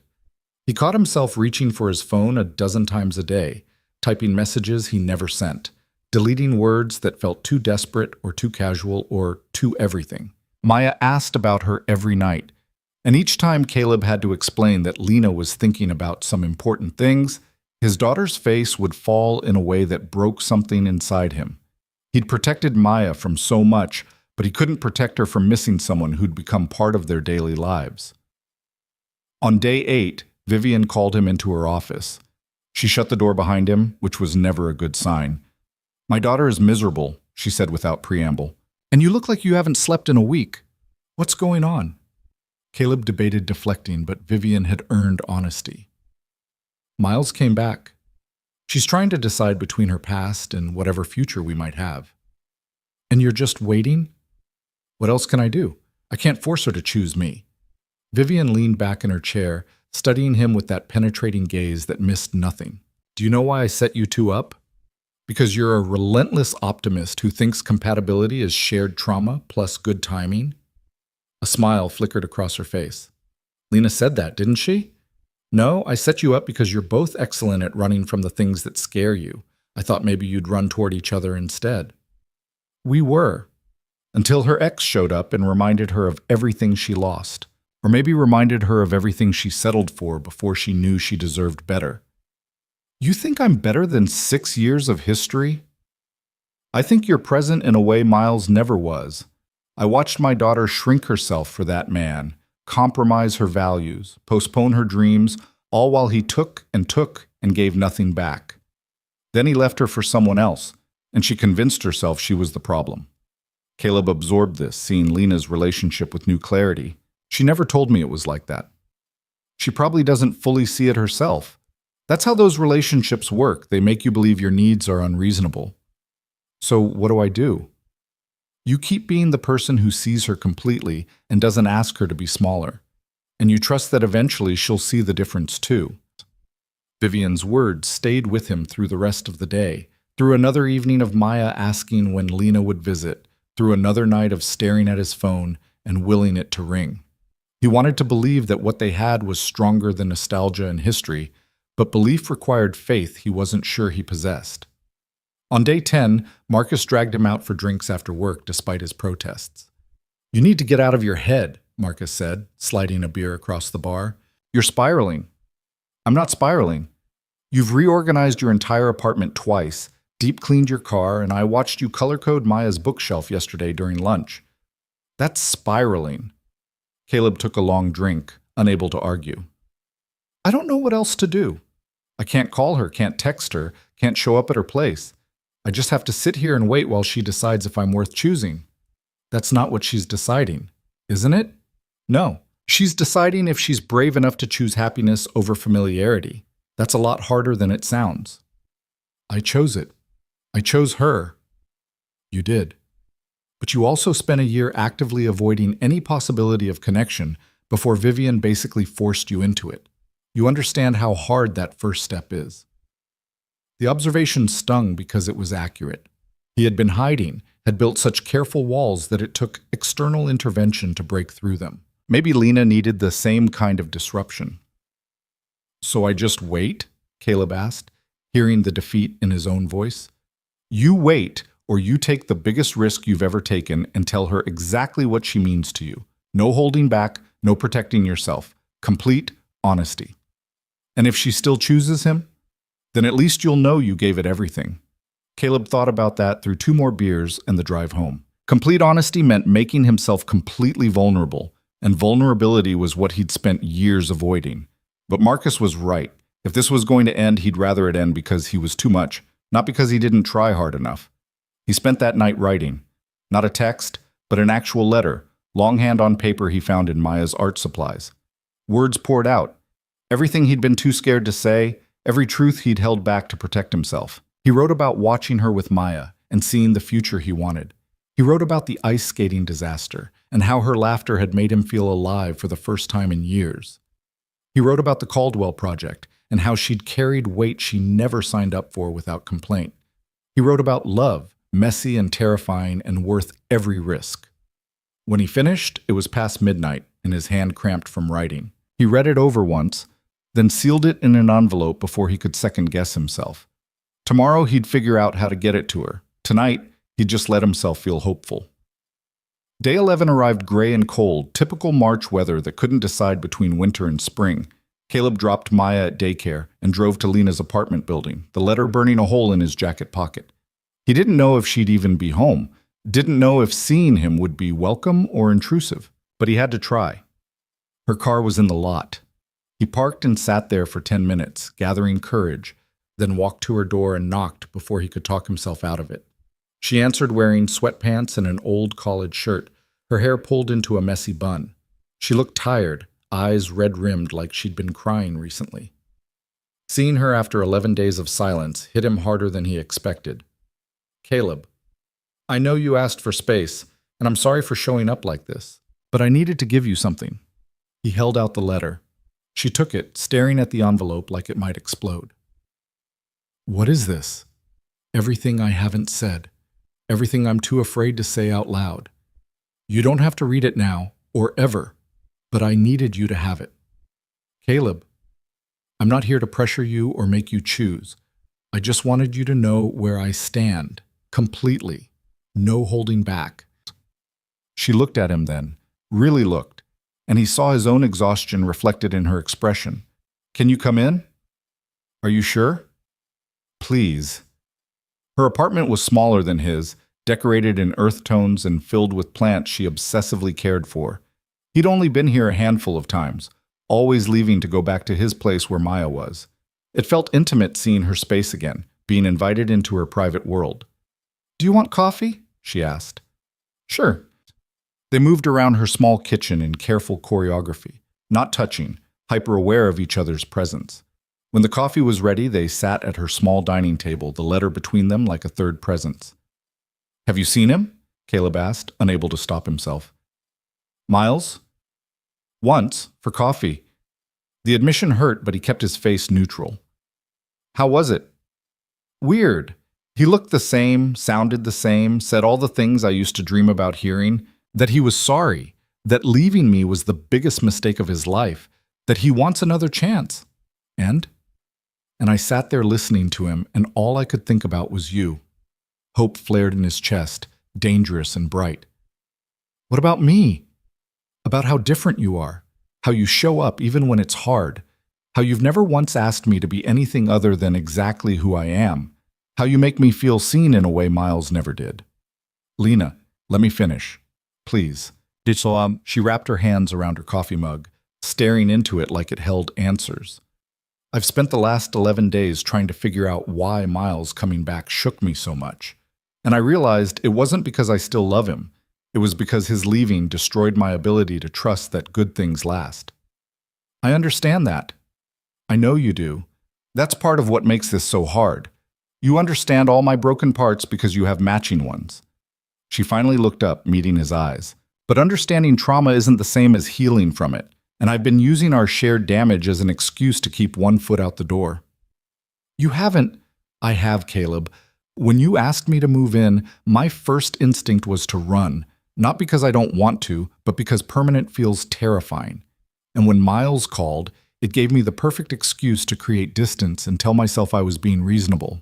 What are you saying? I'm saying I've been doing to you exactly what you used to do to Adriana, being half present, keeping exits mapped, protecting myself instead of investing fully. The parallel was painful and accurate. So what happens now? She picked up the letter, turning it over in her hands. Can I read this? That's why I brought it. He watched her open the envelope, unfold the pages covered in his handwriting. Her eyes moved across the words he'd spent hours crafting, and he saw the moment she started crying, tears rolling down her cheeks silently as she read. When she finished, she set the letter down carefully and pressed her palms against her eyes. You wrote that you'd wait as long as I needed, she said, voice thick with emotion. I meant it. I don't want you to wait, Caleb. I don't want to be the person who makes you wait while I figure out if I'm brave enough to choose happiness. Then what do you want? I want to choose you. Right now, completely. No more hedging. She stood abruptly, pacing her small living room. Seeing Miles made me realize something crucial. I spent 6 years with someone who made me feel like I was too much and not enough simultaneously. You've never once made me feel that way. You see me, all of me, and you don't ask me to edit the parts that are inconvenient. You've done the same for me. I know. And that terrifies me because it means if this falls apart, I lose something I've never had before. But I'm done letting fear make my decisions. She stopped pacing, standing in front of him with her hands shaking. Yes. Yes, what? Yes to moving in. Yes to building a life together. Yes to all of it. I want to stop protecting myself from the best thing that's ever happened to me. Caleb stood slowly, afraid that moving too fast would shatter the moment. Are you sure? I've never been more sure of anything. I love you, Caleb. I love Maya. I love the life we're building. And I'm done pretending that history matters more than present reality.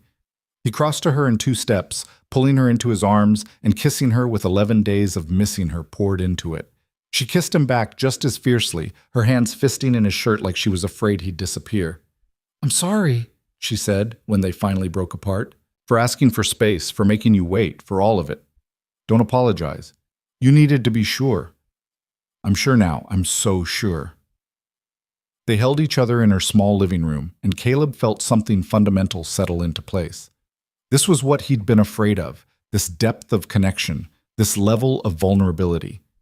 But standing here with Lena choosing him completely, he understood that the fear had been worth pushing through. When can you move in? He asked against her hair. She laughed, the sound watery but genuine. Is next weekend too soon? Not soon enough. They spent the rest of the morning making plans, talking through logistics and timelines, but mostly just being together after too long apart. When Caleb's phone alarm reminded him he had a meeting at work, leaving felt impossible. I have to go, he said reluctantly. But I'm picking Maya up at 5. Come to dinner? I'll be there. She's going to lose her mind when she sees you. Good. I've missed her almost as much as I've missed you. He kissed her one more time, then forced himself to leave before he got too comfortable and skipped work entirely. The drive to the office passed in a daze, his mind still processing the shift from despair to hope that had occurred in a single conversation. Marcus took one look at his face and grinned. She chose you. She chose us. She's moving in next weekend. That's incredible, man. I'm happy for you. Thanks for pushing me to write the letter. I don't know if I would have without you telling me to stop protecting myself. That's what friends are for. Also, I'm taking full credit when you two get married. Let's not get ahead of ourselves. Please, you've been planning that proposal since date 2. Don't even try to deny it. Caleb couldn't deny it, so he just smiled and got back to work, checking his phone every few minutes like a teenager. Lena texted throughout the day, photos of her starting to pack, questions about closet space, casual observations that felt precious after 11 days of silence. When he picked Maya up from daycare, she was covered in paint and bursting with stories about a butterfly project they'd done. We made butterflies with our handprints, and mine was purple and yellow, and Miss Sarah said it was beautiful. I'm sure it was, sweetheart. Can we show Lena? Actually, Lena's coming to dinner tonight. Maya's entire face lit up. Really? Is she back?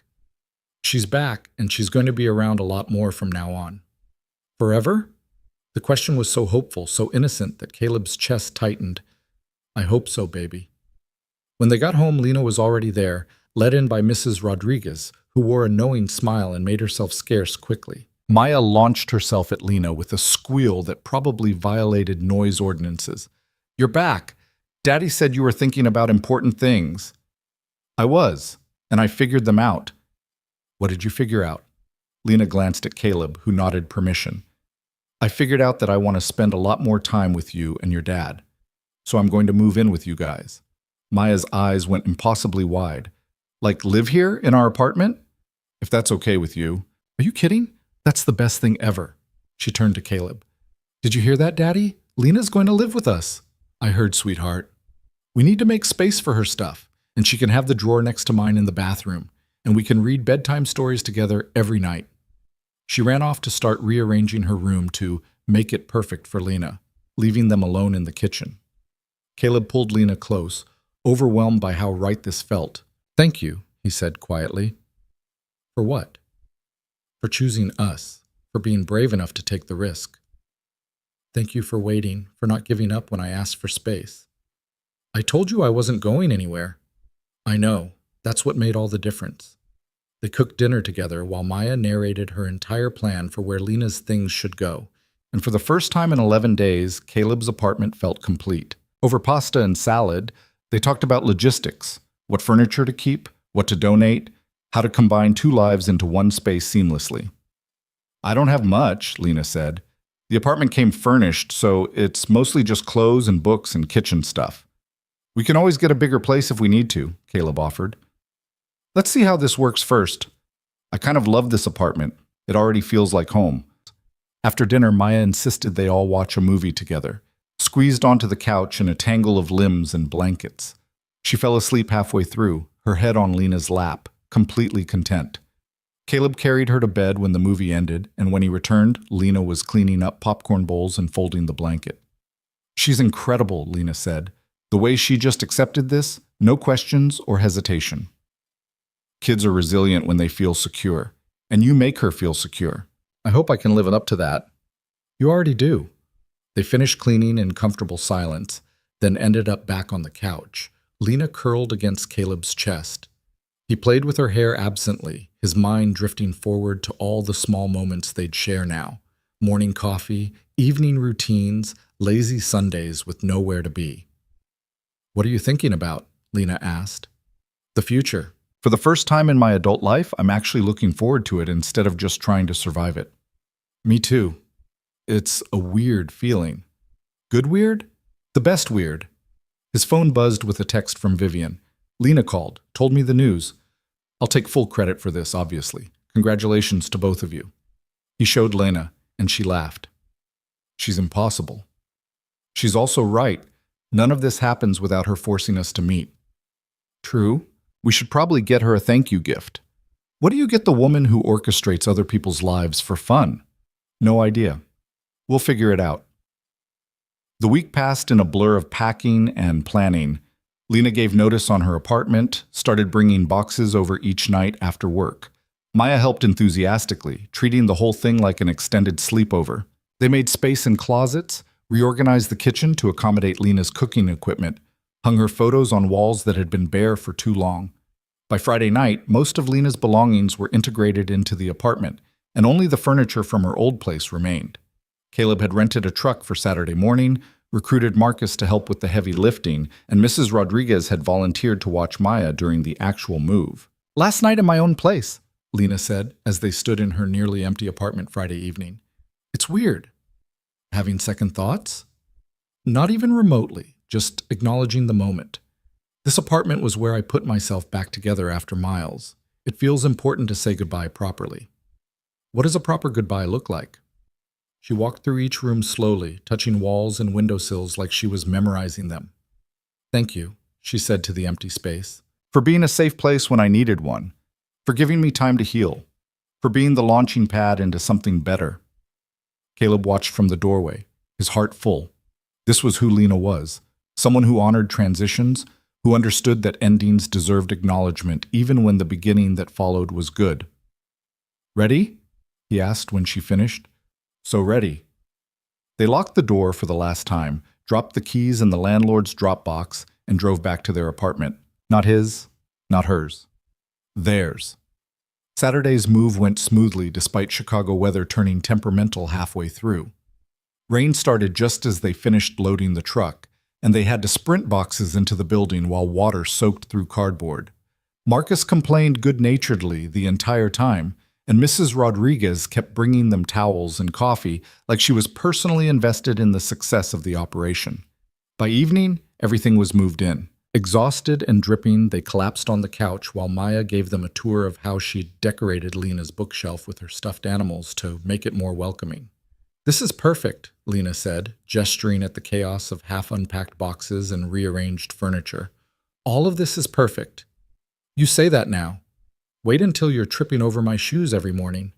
I've been tripping over your shoes for months. I know what I'm signing up for.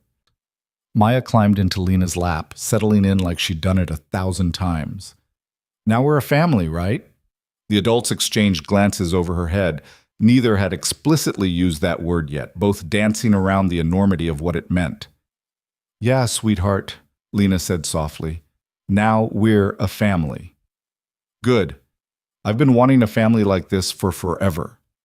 Caleb felt tears prick his eyes, overwhelmed by his daughter's simple acceptance of their new reality. She'd never asked for much, just presence, consistency, love. And now she had all three, plus Lena, who'd walked into their lives and decided to stay. That night, after Maya was asleep and they'd made progress on unpacking, Caleb and Lena stood in their bedroom, another adjustment, sharing this space that had been his alone for so long. "This is really happening," she said, hanging her clothes in the closet next to his. "Having regrets?" "Not a single one. You?" "Only that we didn't do this sooner." She crossed to him, wrapping her arms around his waist. "We did it when we were ready. That's what matters." He kissed the top of her head, breathing in the scent of her shampoo mixed with the rain they'd been caught in earlier. "I love you." "I love you too. So much."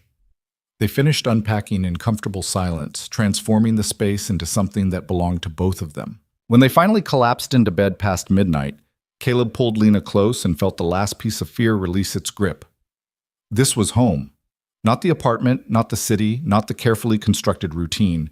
This, Lena in his arms, Maya asleep down the hall, the quiet knowledge that tomorrow they'd wake up and do it all again together. For someone who'd spent years convinced he was fundamentally incapable of building lasting connection, this felt like proof that fear was a liar. He was capable, he was worthy, and he was finally completely present. "Thank you," he whispered into the darkness. "For what?" Lena murmured sleepily. "For not giving up on me. On us." "Never.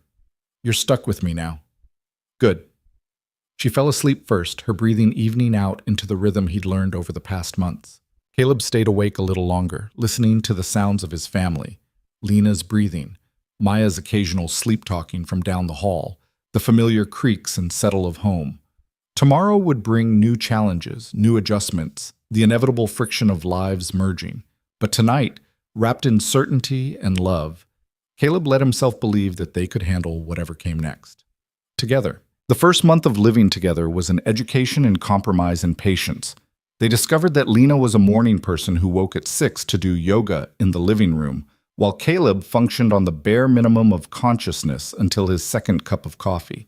She organized the pantry with ruthless efficiency, labels facing forward in alphabetical order.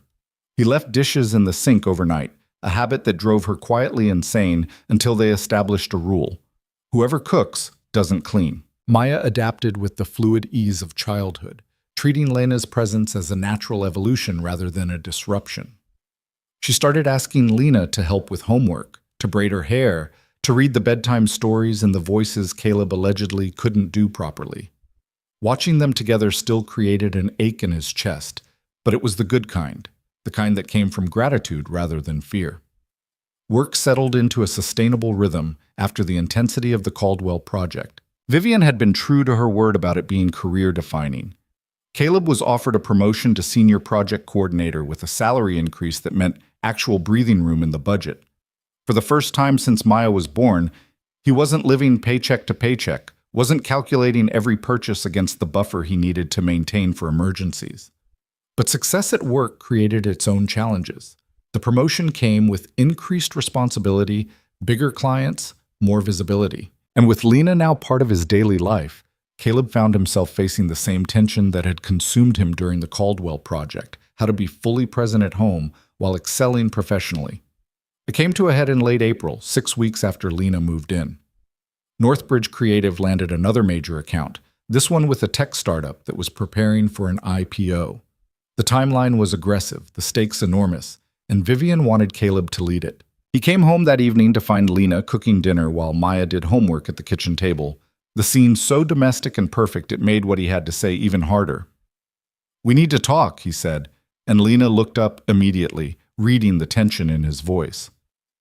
"Maya, sweetheart, can you go work on your homework in your room for a bit?" Lena asked. "I need to talk to your dad about grown-up stuff." "Boring," Maya declared, but she gathered her worksheets and markers and disappeared down the hall. When they were alone, Lena turned off the stove and faced him. "What's wrong?" "Vivian offered me another big project, tech startup, IPO timeline, 8 weeks of intensive work." "Like Caldwell?" "Potentially worse. The client's based in San Francisco, which means calls at odd hours and possibly some travel." Lena's expression remained carefully neutral. And you're worried about what that means for us. I'm terrified it'll be the Caldwell project all over again, that I'll disappear into work and you'll end up carrying everything, and eventually you'll resent me for it. Did I resent you during Caldwell? You were patient. That's not the same as being okay with it.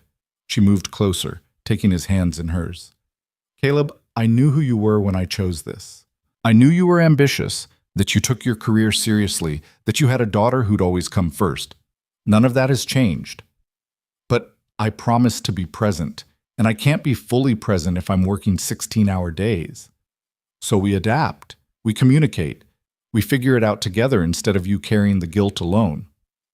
What if I can't do both? What if being good at my job means being absent from this? Lena squeezed his hands. Then we have a different conversation. But you can't reject opportunities out of fear of hypothetical problems. Take the project. We'll handle whatever comes. You make it sound simple. It's not simple. It's just the choice we make when we love someone. We show up for the complicated parts too. He pulled her into his arms, breathing in her certainty when his own felt shaky. I don't deserve you. Stop that. You deserve good things, Caleb. You've just spent so long believing you don't that accepting them feels wrong. She was right, as usual. He'd been so conditioned to expect abandonment that success in any form felt like tempting fate. But standing in his kitchen with Lena solid and real against him, he decided to trust her optimism over his fear. He took the project. The first 2 weeks were manageable. Late nights, yes, but nothing that disrupted the fundamental rhythm of their lives. Then the client started making demands that required round-the-clock availability.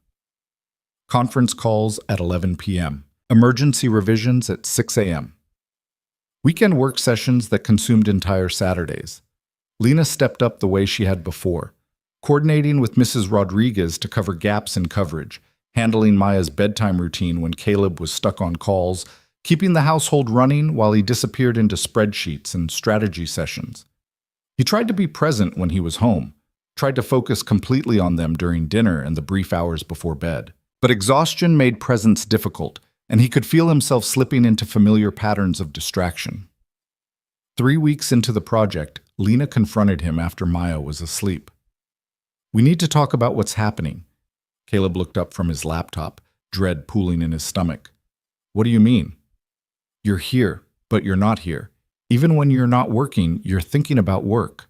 I can see it in your face, the way you're only half listening to conversations. I'm trying, Lena. I'm doing my best. I know you are, but your best right now isn't sustainable, and it's starting to affect Maya. The words hit like a punch. What do you mean? She asked me today if you were mad at her. She thinks you're avoiding spending time with her.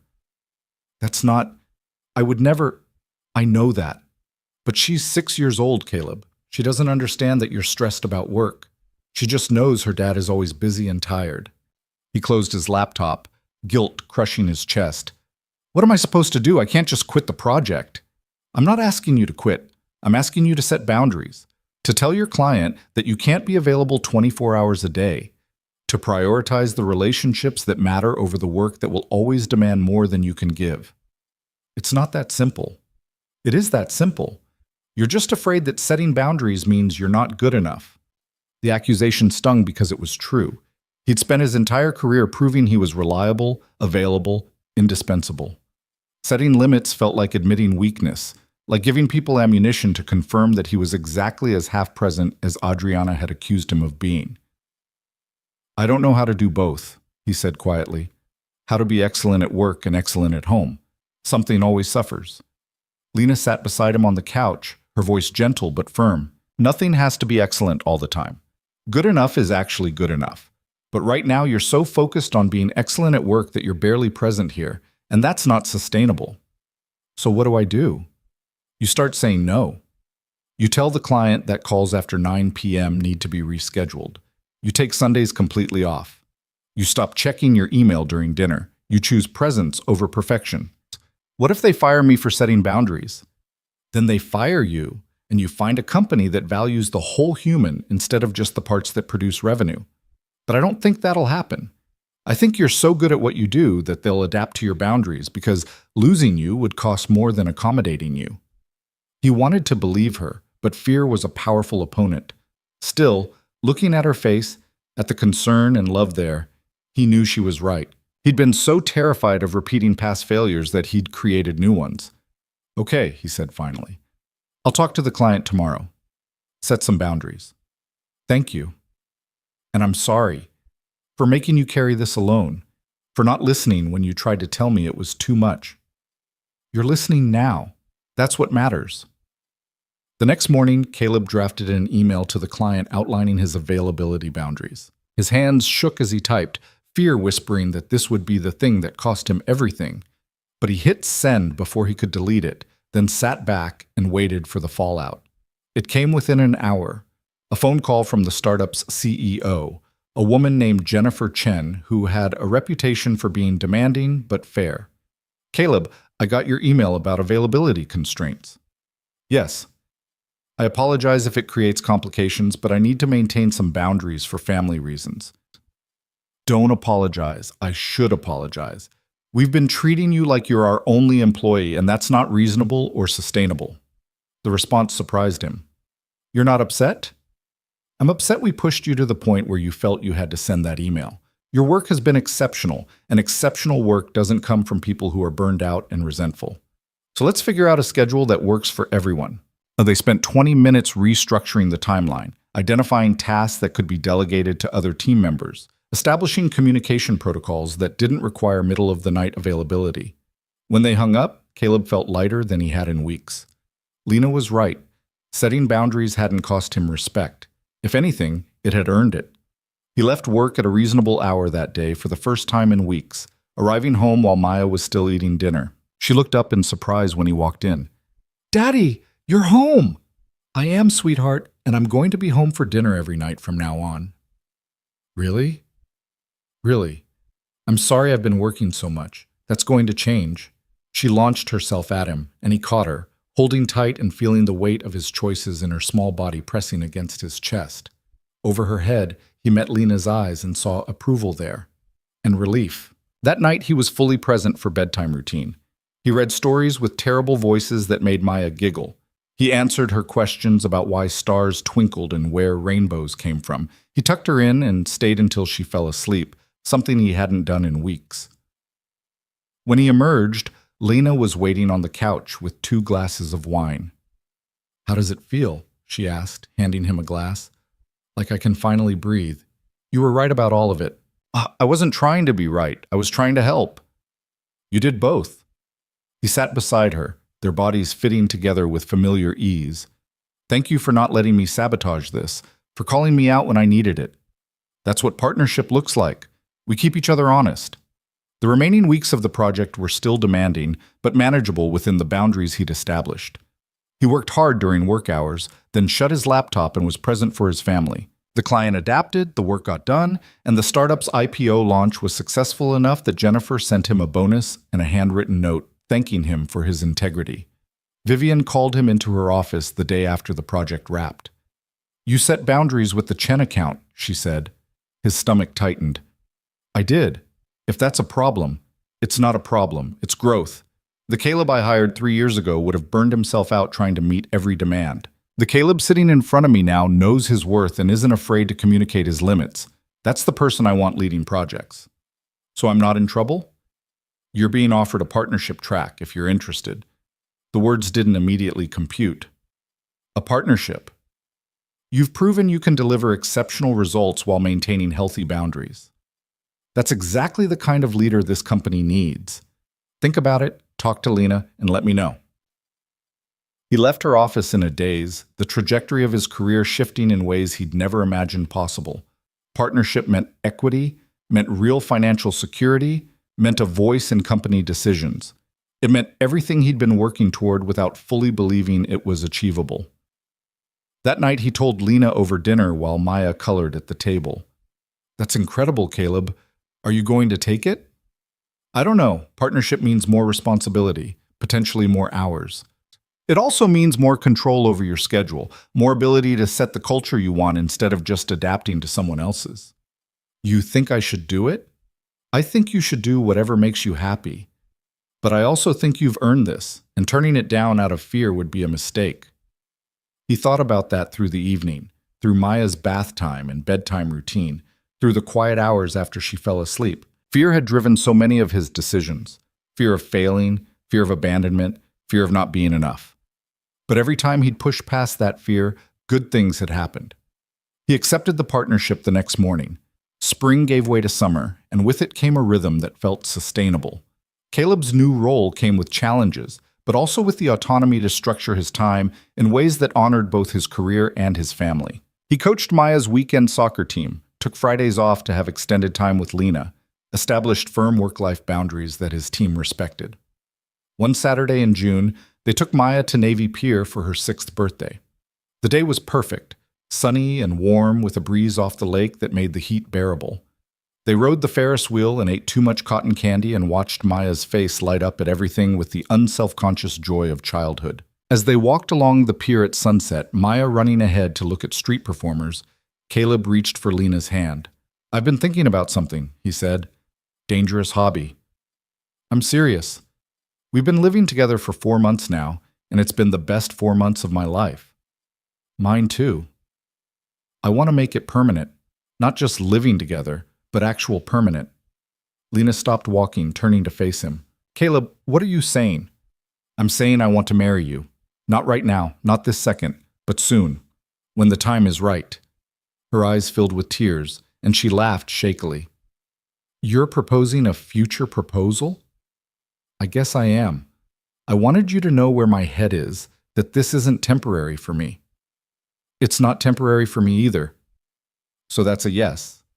"To the eventual actual proposal?" "That's a yes." They kissed while Maya made exaggerated gagging noises from a few feet away, and Caleb felt something solidify in his chest, certainty. This was his future. These two people were his family, and for the first time in his adult life, that didn't terrify him. The actual proposal came 2 months later on a late August evening at the waterfront where they'd walked after their first date. Caleb had planned it meticulously, coordinating with Mrs. Rodriguez to watch Maya, arranging for a photographer to be discreetly positioned nearby, choosing a spot that held meaning for both of them. Lena arrived thinking they were just meeting for a walk after work. She wore a sundress and sandals, her hair down in waves around her shoulders, completely unsuspecting. "Why are you so nervous?" she asked as they walked toward their usual bench. "I'm not nervous." "You're sweating and you keep checking your pocket. What's going on?" "Nothing. Just enjoying the evening." They reached the bench where they'd sat 14 months ago, both still guarded and uncertain, and Caleb turned to face her. His heart hammered against his ribs, but his hands were steady as he took both of hers. "I've been thinking about that first night a lot lately," he said. "How we both showed up planning to be polite for exactly 1 hour before making our escape. How we were both so convinced we weren't ready for this." "I remember. You told me that night that silence isn't safety, that sometimes you have to be brave enough to be seen, and you've spent every day since then showing me what that looks like." "Caleb, let me finish, please." He took a breath, gathering words he'd been practicing for weeks. "You taught me that being present isn't the same as being perfect, that love requires courage, but also patience, that family is something you choose, not just something that happens to you." Tears were already streaming down her face. "What are you doing?" "Something I should have done months ago." He dropped to one knee, pulling the ring from his pocket, a simple emerald-cut diamond that had cost more than he'd ever spent on anything besides rent, but was worth every penny for the way her breath caught when she saw it. "Lena Pierce, you walked into my life when I was convinced I was fundamentally incapable of this kind of connection. You saw past every wall I'd built, called me on every excuse, and loved me anyway. You chose me when I was terrified of being chosen. You chose Maya, and us, and this messy, beautiful, complicated life we're building together." "Yes," she whispered. "I haven't asked the question yet." "I don't care." "Yes." He laughed, tears in his own eyes now. "Lena, will you marry me? Will you let me spend the rest of my life proving that I'm brave enough to show up completely for you and for us?" "Yes, 1,000 times yes." He slipped the ring onto her finger, and she pulled him up into a kiss that tasted like tears and laughter and every good thing he'd stopped believing in. The photographer captured it all. The proposal, the kiss, The way they held each other like they were the only two people in the world. When they finally pulled apart, Lena held up her hand, watching the ring catch the fading sunlight. "It's perfect," she said. "You're perfect. We're perfect, together." They walked along the waterfront for another hour, making plans and dreaming out loud about the future. Small wedding or big? Fall or spring? His apartment or somewhere new that could be entirely theirs?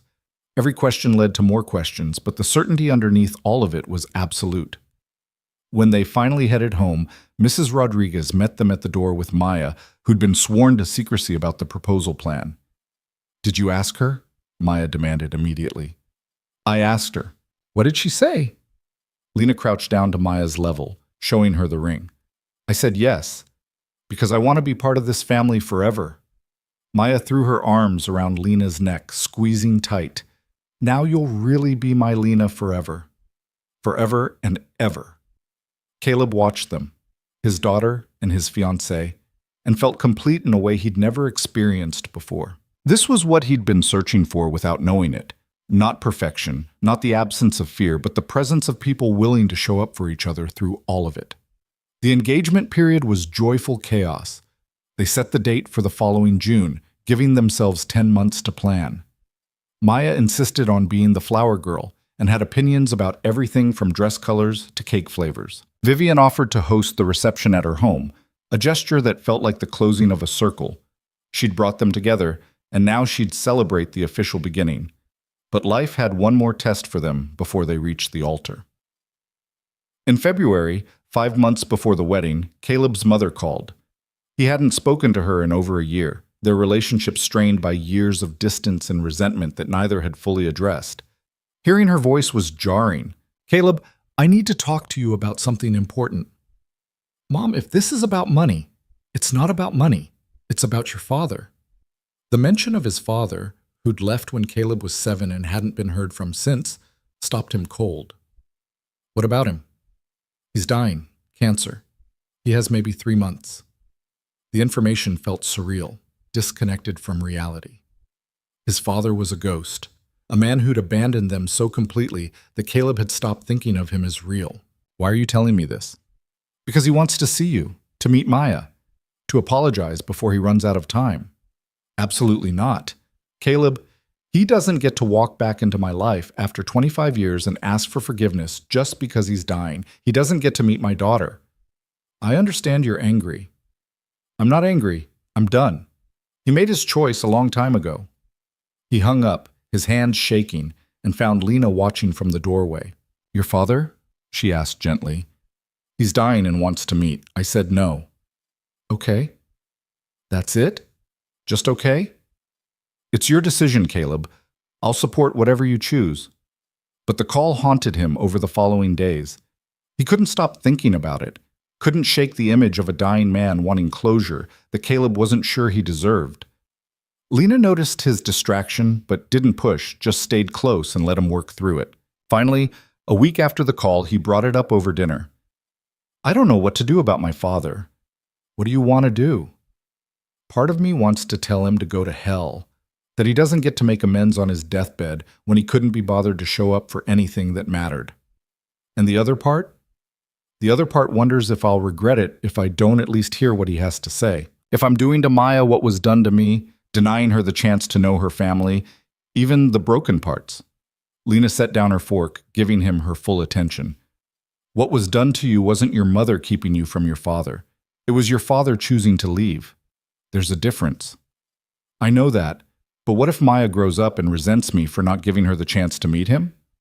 Then you'll explain that you made the best decision you could with the information you had, that protecting her from potential harm mattered more than obligating her to have a relationship with someone who'd proven himself unreliable. You think I shouldn't see him? I think you should do whatever gives you peace, but I also think you don't owe him anything just because he's dying. Mortality doesn't erase abandonment." The conversation helped clarify things. Caleb didn't owe his father forgiveness or closure. But he also recognized that refusing to see him might leave questions that would haunt him after his father was gone. He called his mother back. "I'll meet him. Once. Alone. He doesn't meet Maya unless I decide it's safe." "Thank you, Caleb." "Don't thank me. This isn't for him." It's for me. The meeting was arranged for a Saturday afternoon at a hospice facility on the north side. Caleb drove there alone, having declined Lena's offer to come with him. This was something he needed to do by himself. His father looked nothing like the man he remembered. Cancer had ravaged him, leaving behind a skeletal figure that bore only passing resemblance to the vibrant young father who disappeared 25 years ago. But his eyes were the same hazel as Caleb's, the same as Maya's. "Thank you for coming," his father said, his voice weak. Caleb sat in the chair beside the bed, maintaining distance. "I'm here. Say what you need to say." "I'm sorry for leaving, for disappearing, for not being the father you deserved." The words were what Caleb had imagined hearing for 25 years, but hearing them now just made him tired. "Why did you leave?" "I was scared. Your mother was working all the time. You were this perfect kid who deserved better than what I could give, and I convinced myself you'd be better off without me." "That's a coward's excuse." "I know. I've had 25 years to understand how badly I failed you. I don't expect forgiveness. I just wanted you to know that leaving wasn't because of anything you did or didn't do. It was my weakness, not your inadequacy." Caleb felt tears he didn't want prick his eyes. "Do you have any idea what your leaving did to me? How it made me believe I was fundamentally unlovable. How it took me decades to trust that people might actually stay. I can imagine. You can't. You weren't there to watch me become exactly what you were. Someone who runs when things get hard, who protects himself by never fully committing. I almost lost everything because of patterns you taught me." "Did you? Lose everything?" "No. I found people who wouldn't let me run, who called me on my fears and loved me anyway." His father smiled weakly. "Then you're stronger than I was." They talked for another hour, not healing the wounds. Time couldn't do that, but exposing them to air. Caleb learned about his father's life after leaving, the mistakes he'd made, the regrets he carried. None of it excused the abandonment, but it made him human in ways Caleb had never allowed before. When he finally left, his father asked one more thing. "Can I see a picture of my granddaughter?" Caleb hesitated, then pulled up a recent photo on his phone. Maya grinning at the camera, covered in paint from an art project. "She's beautiful. She looks like you." "She is beautiful. And she's loved. Completely. The way I should have been." "I'm glad you found that, truly." Caleb left without promising to return, without granting absolution. But he left with something he hadn't expected. Understanding. His father was just a man, flawed and human, who'd made terrible choices out of fear. Recognizing that didn't erase the pain, but it made Caleb's own journey toward wholeness feel more miraculous. He drove straight to Lena, who was waiting at home with Maya. "How was it?" she asked. "Hard, sad, necessary.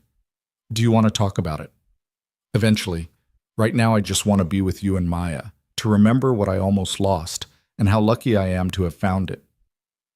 That night, after Maya was asleep, he and Lena sat on the couch and he told her everything.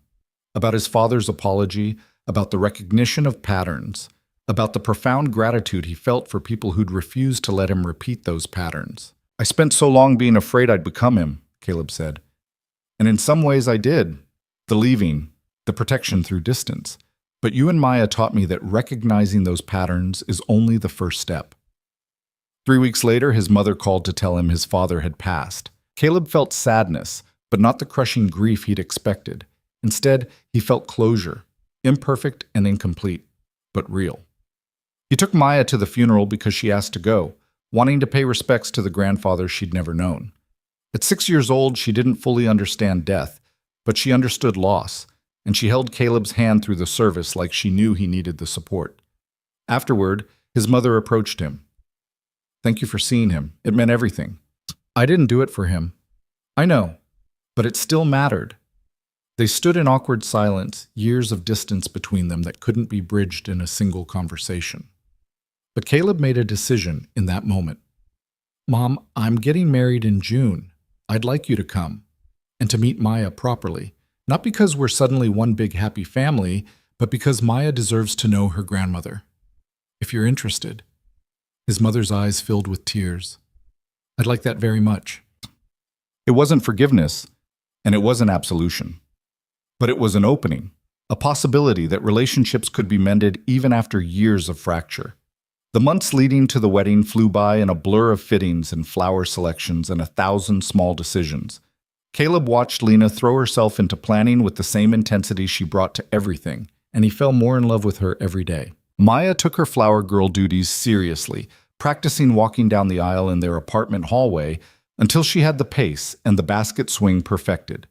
She'd chosen a purple dress that she insisted would match the magic of the day, and neither Caleb nor Lena had the heart to argue. The night before the wedding, Caleb couldn't sleep. He stood in the living room of their apartment, soon to be abandoned for a house they'd bought in a neighborhood with good schools and a backyard, and thought about the journey that had brought him here. Lena found him there at 2 a.m. Can't sleep? Too many thoughts. Good thoughts?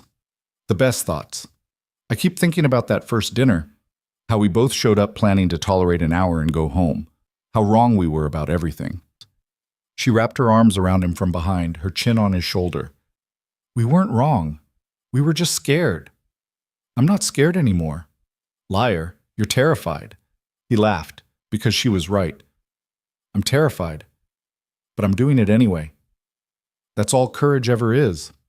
They stood together in the quiet apartment, surrounded by boxes and memories, and Caleb felt the weight of tomorrow settle into something anticipatory rather than anxious. This was right. All of it. The fear and the courage and the choice to show up completely.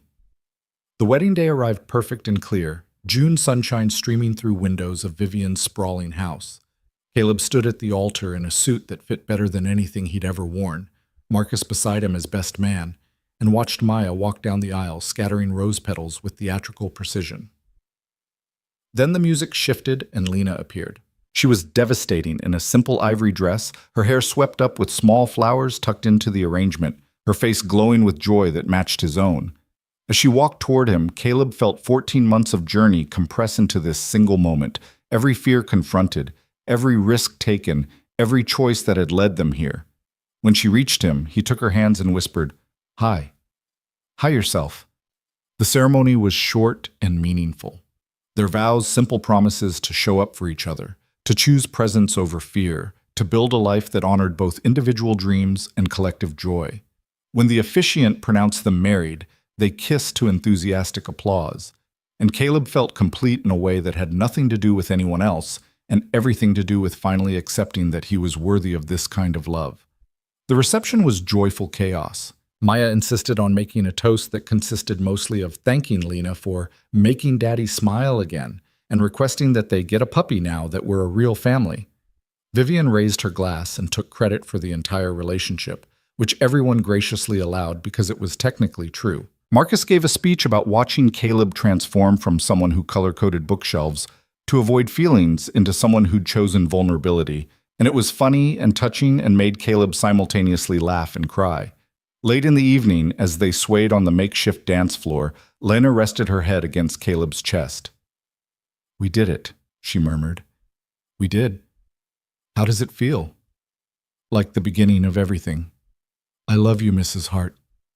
I love you too, so much." They danced surrounded by everyone who mattered. Maya spinning with Mrs. Rodriguez, Vivian laughing with Caleb's mother, Marcus attempting to teach some of the younger guests a dance move that was probably outdated before he learned it. This was family, chosen and earned and fought for. As the night wound down and guests began filtering out, Caleb found a quiet moment on Vivian's patio overlooking her garden. Lena joined him, and they stood together watching lights twinkle in the trees. "What are you thinking?" she asked. "That a year and a half ago, I was convinced I was incapable of this, and now I can't imagine any other life." "You were always capable. You just needed someone to believe in you until you could believe in yourself. You gave me that. You and Maya both. You gave it to us too. That's how this works. We make each other braver." Maya appeared then, tired and ready to go home, despite insisting she could definitely stay up all night. "Can we go now?" she asked, yawning. "Yeah, sweetheart, let's go home." They said their goodbyes, thanked everyone, and drove through quiet Chicago streets to the house that was now officially theirs. Maya fell asleep in the car, and Caleb carried her inside, tucking her into the new bedroom they decorated together with purple walls and a ceiling covered in glow-in-the-dark stars. Alone in their own bedroom, Caleb and Lena finally had a moment to breathe. "We're married," Lena said like she was testing the words. "We are. Having regrets?" "Not a single one." "You?" "Only that we didn't do this sooner." She kissed him, soft and sweet and full of promise. "We did it exactly when we were ready." They got ready for bed in comfortable silence, the domesticity of it all still sometimes surprising Caleb with its simple perfection. As they settled under covers, Lena's head on his chest, his arm around her, he thought about the journey that had brought them here. Every fear faced, every risk taken, every moment of choosing presence over protection. "Thank you," he said into the darkness. "For what?" "For not giving up on me. For pushing me to be braver than I thought I could be. For choosing us even when it was hard. Thank you for letting me, for trusting me enough to try." They lay together in the house they'd chosen, in the life they'd built, surrounded by evidence of courage that had looked like fear, but was actually love, learning to trust itself. Outside, Chicago hummed with its endless energy, millions of people living millions of stories. But this story, this quiet moment of two people who'd learned that presence required courage and love required risk, this story was theirs, complete and imperfect and exactly what they'd chosen. Caleb closed his eyes, Lena's breathing evening out beside him, and let himself believe in the future they were building. Not because it would be easy or perfect, but because they'd proven they could show up for each other through the hard parts. And that, he finally understood, was more than enough. It was everything.